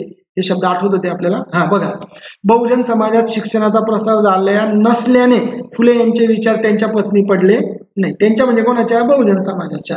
हे सगळ्यात मोठं कारण आहे का बाबा, की बहुजन समाजामध्ये शिक्षणाचा प्रसार झालेला नव्हता. आपण प्रश्न 3रा पाहू. तर महात्मा फुले यांचे विचार बहुजन समाजापासून का नाही पडले, तर नंबर आहे, महात्मा फुले यांच्या विचारांना उच्चवर्णीय नेत्यांकडून विरोध झाला. आता वाक्य चुकीचं आहे. आता उच्चवर्णीय लोकांकडून विरोध झाला आणि त्याच्यामुळे बहुजन समाजाला विचार समजले नाही, याचं काही कारण लॉजिक नाहीये. स्त्रियांच्या शिक्षणासाठीच, चला अंडरलाईन करा, स्त्रियांच्या शिक्षणासाठीच महात्मा फुले यांनी शाळा काढल्या. आता हे वाक्य चुकीचं आहे. त्यांनी दोघांकरता काढले, अस्पृश्यांसाठी पण, आणि त्याच्यामुळे बहुजन समाजाला पुन्हा ते समजलं नाही. वाक्य अत्यंत चुकीचं आहे. क नंबरचं वाक्य आहे, स्वतःच्या नैसर्गिक मानवी हक्कासाठी जगण्यास शूद्रांना महात्मा फुले यांनी प्रवृत्त केले. आता जर ते प्रवृत्त केलंय तर ही पॉझिटिव्ह गोष्ट आहे, त्याच्यामुळे पचनी नाही पडले, याचंही काही लॉजिक नाही. क विधान पण चुकीचं ठरतंय. बहुजन समाजात शिक्षणाचं हे तर एकदम क्लिअर पॅसेजमध्ये दिलेलं आहे. तर फक्त ड म्हणजे 4 असं जायचं नाही, तिथं पाहून घ्यायचं. ड हा 3 नंबरला पर्याय आहे, म्हणून तुम्हाला पर्याय क्रमांक 3 हा घेणं अत्यंत गरजेचं आहे. ठीक आहे. आता पूर्वी पण आपण पाहिलं होतं की 3 प्रश्न आहे आपल्याला साधारण फुलेंबद्दल विचारले. आता शाहू महाराजांबद्दल आहे बघा. शाहू महाराजांना महाराष्ट्रात ब्राह्मणेतर चळवळीची मुहूर्तमेढ रोवाविषयी का वाटली, हा अत्यंत महत्वाचा क्रीम पॉइंट आहे म्हणजे पॅसेज मधला. की शाहू महाराजांना ती मुहूर्तमेढ रोवाविषयी वाटली आहे त्या ओळी एकदा परत वाचून घेऊ आपण, म्हणजे आपल्याला मॅटर लक्षात येईल. त्याच्या आजूबाजूच्या ओळी काय आहे बघा. तुम्ही पर्याय जरी वाचले असते तरी चालले असते किंवा त्या ओळी जरी वाचल्या तरी चालेल. बघा इथं शेवटी त्यांनी दिले येते. आता बघा इथून वाचू आपण. मात्र रानडे यांच्या कार्यपद्धतीने नेमस्तपणा महाराजांच्या प्रकृतीला मानवण्यासारखा नव्हता. तसेच पूर्व परंपरेच्या मुळावरच गाव घालून सामाजिक जीवनातील सातत्य नष्ट करणारा फुले यांचा मर्मभेदी सर्वंकष बंडखोरपणाही त्यांना ग्राह्य वाटला नाही. म्हणून महात्मा फुले यांचा संघर्षवाद आणि इकडे न्यायमूर्ती रानडे यांची परंपरानिष्ठ समन्वयशील वास्तविक दृष्टी यांची सांगड घालून शाहू महाराजांनी महाराष्ट्रात ब्राह्मण चळवळीची मुहूर्तमेढ रोवली. अजून एक वाक्य होतं बघ की त्या ठिकाणी रानडे, आगरकर, गोखले यांची दृष्टी सर्वसंग्राहक होती. त्यांचा येथे जय झाला असता तर वेगळ्या ब्राह्मण इथं चळवळीची गरज पडली नसती. म्हणजे वेगळ्या चळवळीची का गरज पडली? कारण यांचा जय झालेला नाही, म्हणजे लोकांना त्यांचे विचार नाही कळले असं आपल्याला थोडं म्हणता येईल. त्यांचा जय नाही झाला असं पॅसेज लिहिणाऱ्यांचं म्हणणं आहे. बरोबर. मग आता बघा याच्यामध्ये आपण उत्तर शोधू. आता परत एकदा प्रश्न वाचू. शाहू महाराजांना महाराष्ट्रात ब्राह्मण चळवळीची मुहूर्तमेढ का रोवाशी वाटली? अ नंबर आहे, सनातन यांचा आचार विचार व पूर्वग्रह सुधारणावादी धोरणात बाधक ठरण्याचा संभव होता. हे वाक्य चुकीचं आहे, कारण की शाहू महाराज जेव्हा कोल्हापूर संस्थानाला गादीवर बसले तर त्यावेळेला हे वाक्य आहे. त्याच्यामुळे मग ते ब्राह्मण चळवळीशी त्याचा संबंध नाही. शासन यंत्रणेत उच्चवर्णीयांचाच भरणा होता हे आणि ब्राह्मणाच्या चळवळीचं याचं काही लॉजिक नाही. हे पण वाक्य चुकीचं आहे. पुढे बघा. पूर्व परंपरांच्या मुळावर घाव घालून सामाजिक जीवनातील सातत्य नष्ट करणारा फुले यांचा सर्वंकष बंडखोरपणा त्यांना योग्य. हे वाक्य बरोबर आहे. बरोबर. म्हणजे फुलेंचा हा बंडखोरपणा त्यांना आणि आगरकरांचा नेमस्तपणा असे दोन वाक्य होते. त्याच्यामुळे हे वाक्य चालेल. आणि रानडे, आगरकर, गोखले यांचे विचार समाजाच्या पसनी पडले नाही. हे आपण बरोबर का ठरवू माहिती आहे का? कारण की पॅसेजमध्ये म्हटलं आहे की रानडे, आगरकर यांची दृष्टी सर्वसंग्राहक होती, पण त्यांचा जय झाला असता तर. त्या वाक्याकडे पुन्हा मला तुम्हाला न्यावंसं वाटतंय, तर त्याच्यावर अर्थ काढावा लागेल तुम्हाला. बघा तर त्या वाक्यात काय म्हटलंय त्यांनी? रानडे, आगरकर, गोखले यांची दृष्टी उदार व सर्वसंग्राहक होती व्यवस्थित होती, पण त्यांचा इथे जय झाला असता तर, म्हणजे याचा अर्थ जय झालेला नाहीये. झाला असता तर मात्र मग वेगळ्या ब्राह्मण येतात चळवळीची गरज पडली नसती. म्हणून मी इथे काय घ्यावं लागेल आपल्याला? रानडे, आगरकर, गोखले यांचे समाजाच्या पसनी पडले नाही, म्हणजे क आणि ड. कारण दोन पर्याय तुम्हाला निवडायचेच आहे, लक्षात घ्या. म्हणून पर्याय क्रमांक 2 हा तुम्हाला योग्य ठरवावा लागेल आणि जो आयोगाने बरोबर दिला आहे. ठीक आहे. आता बघा शेवटचा प्रश्न. शाहू महाराजांच्या सामाजिक सुधारणेच्या व दलितोद्धाराच्या कार्याला लोकांचा विरोध का झाला नाही? हे सगळ्यात शेवटच्या वेळीत कुठेतरी आपल्याला जाणवलं असलं पाहिजे का दलितोद्धाराच्या कार्याला विरोध का नाही झाला. तर बघा शेवटच्या वेळी दिसतंय आपल्याला त्यांनी दौरे काढले. पूर्वी पण पाहिलं आपण, लोकांशी समरसतेने संपर्क साधला, अडीअडचणी समजून घेतल्या. बघा म्हणजे लोकांसाठी या पॉझिटिव्ह गोष्ट झाल्या. अडीअडचणी समजून घेतल्या, मग शक्य ते उपाययोजना केली. नुसतं समजूनच नाही घेतलं, उपाययोजना केली. त्यामुळे आपल्या प्रजांना विश्वास संपादन करता आला. गरिबांचे कैवारी त्यांना म्हणायला लागले आणि सामाजिक सुधारणा दलितोद्धाराच्या कार्याला लोकांचा विरोध झाला नाही. हेच त्याचं कारण आहे. म्हणजे लोकांना जे हवं होतं ना तेच कुठेतरी आपल्याला शाहू महाराज यांनी केलेलं दिसते. त्याच्यामुळे लोकांनी विरोध केला नाही. अ नंबरचं. आता शासन यंत्रणेने उच्चवर्णीयांचाच भरणा केला. आता वास्तविक तो केला नाही, तो पहिल्याचा होता. आणि सामाजिक सुधारणेच्या कार्यात दलित विरोध झाला नाही, याच्या शासनाने उच्चवर्णीय भरणा केला याचा काही संबंध नाही. हे वाक्य अत्यंत चुकीचं आहे. समाजातील सर्व थरातील लोकांशी समरसतेने संपर्क साधून त्यांच्या अडीअडचणी समजून घेऊन त्या दूर करण्यासाठी उपाययोजना केली. 100% दिले आहे जसंच्या तसं. महात्मा फुले यांचा संघर्षवाद आणि न्यायमूर्ती रानडे यांची परंपरानिष्ठ समन्वयशील वास्तविक दृष्टी यांची सांगड घातली. पण आता ते पॅसेजला लागू होतं का माहीत नाही प्रश्नाला. मात्र इंग्रज अधिकाऱ्यांच्या लहरीपणाला लगाम घातला हे वाक्य चुकीचं आहे, कारण तो घातला जाणार तेवढ्यात ते सोडून गेले आणि त्याच्यामुळे दलितोद्धाराचा झाला विरोध झाला नाही. याचं काही लॉजिक नाही. त्याच्यामुळे आपल्याला अ आणि ड हे अत्यंत नको पाहिजे. आपण इलिमिनेशन मेथड वापरू, कारण आपण क हे 100% घ्यायला तयार नाही, पण ब 100% पाहिजे आपल्याला. आता ज्याच्यात ब नाही ते चुकीचे करू आपण. 3 आणि 4 मध्ये ब दिसत नाही, हे वाक्य इलिमिनेट करू. आणि या दोघांपैकी ज्याच्यात आता आपल्याला बघा ड दिसतंय कुठे? इंग्रज आपल्याला दिसतंय. 2 नंबरचा पर्याय आपण चुकीचा ठरवू. म्हणजे आपल्याला 100% ब पाहिजेच आहे, पण आपल्याला क पण घ्यावं लागेल की महात्मा फुले यांचा संघर्षवाद आणि यांची समन्वयशील जी काही दृष्टी होती वास्तविक यांची सांगड घातली. याच्यामुळे दलितोद्धाराच्या कार्याला विरोध झाला नाही, कारण की वेळोवेळी त्यांनी त्यांचे प्रश्न सोडवले. म्हणजे काही वेळेला आपल्याला एकच विधान पक्क पटेल, दुसरं अर्धवट पटेल, तर त्यावेळेला काय करायचं, तुम्ही जे काही पर्याय दिले ना त्याचा वापर करून घ्यायचा. तर अशा पद्धतीने या 5 प्रश्नांची उत्तरं तुम्हाला देता येऊ शकता. आपण या सेशनमध्ये 2 पॅसेज सोडवले, ज्याच्यामध्ये आपण पहिल्या याच्यामध्ये पहिले पॅसेज वाचला, नंतर मग प्रश्न पाहिले. नंतर दुसऱ्या याच्यामध्ये आपण पहिले प्रश्नातले कीवर्ड्स वाचले, फक्त लक्ष ठेवण्याचा प्रयत्न केला. मग पॅसेज वाचला, मग पुन्हा आपण प्रश्न सोडवण्याचा प्रयत्न केला. तर तुम्हाला जी काही लेव्हल पद्धत योग्य वाटेल ती तुम्ही परीक्षेला फॉलो करा. कोणी काय सांगेल याच्यावर लक्ष ठेवण्यापेक्षा तुम्हाला काय कम्फर्टेबल वाटतं हा निर्णय तुम्हाला सर्वस्वी घ्यायचा आहे.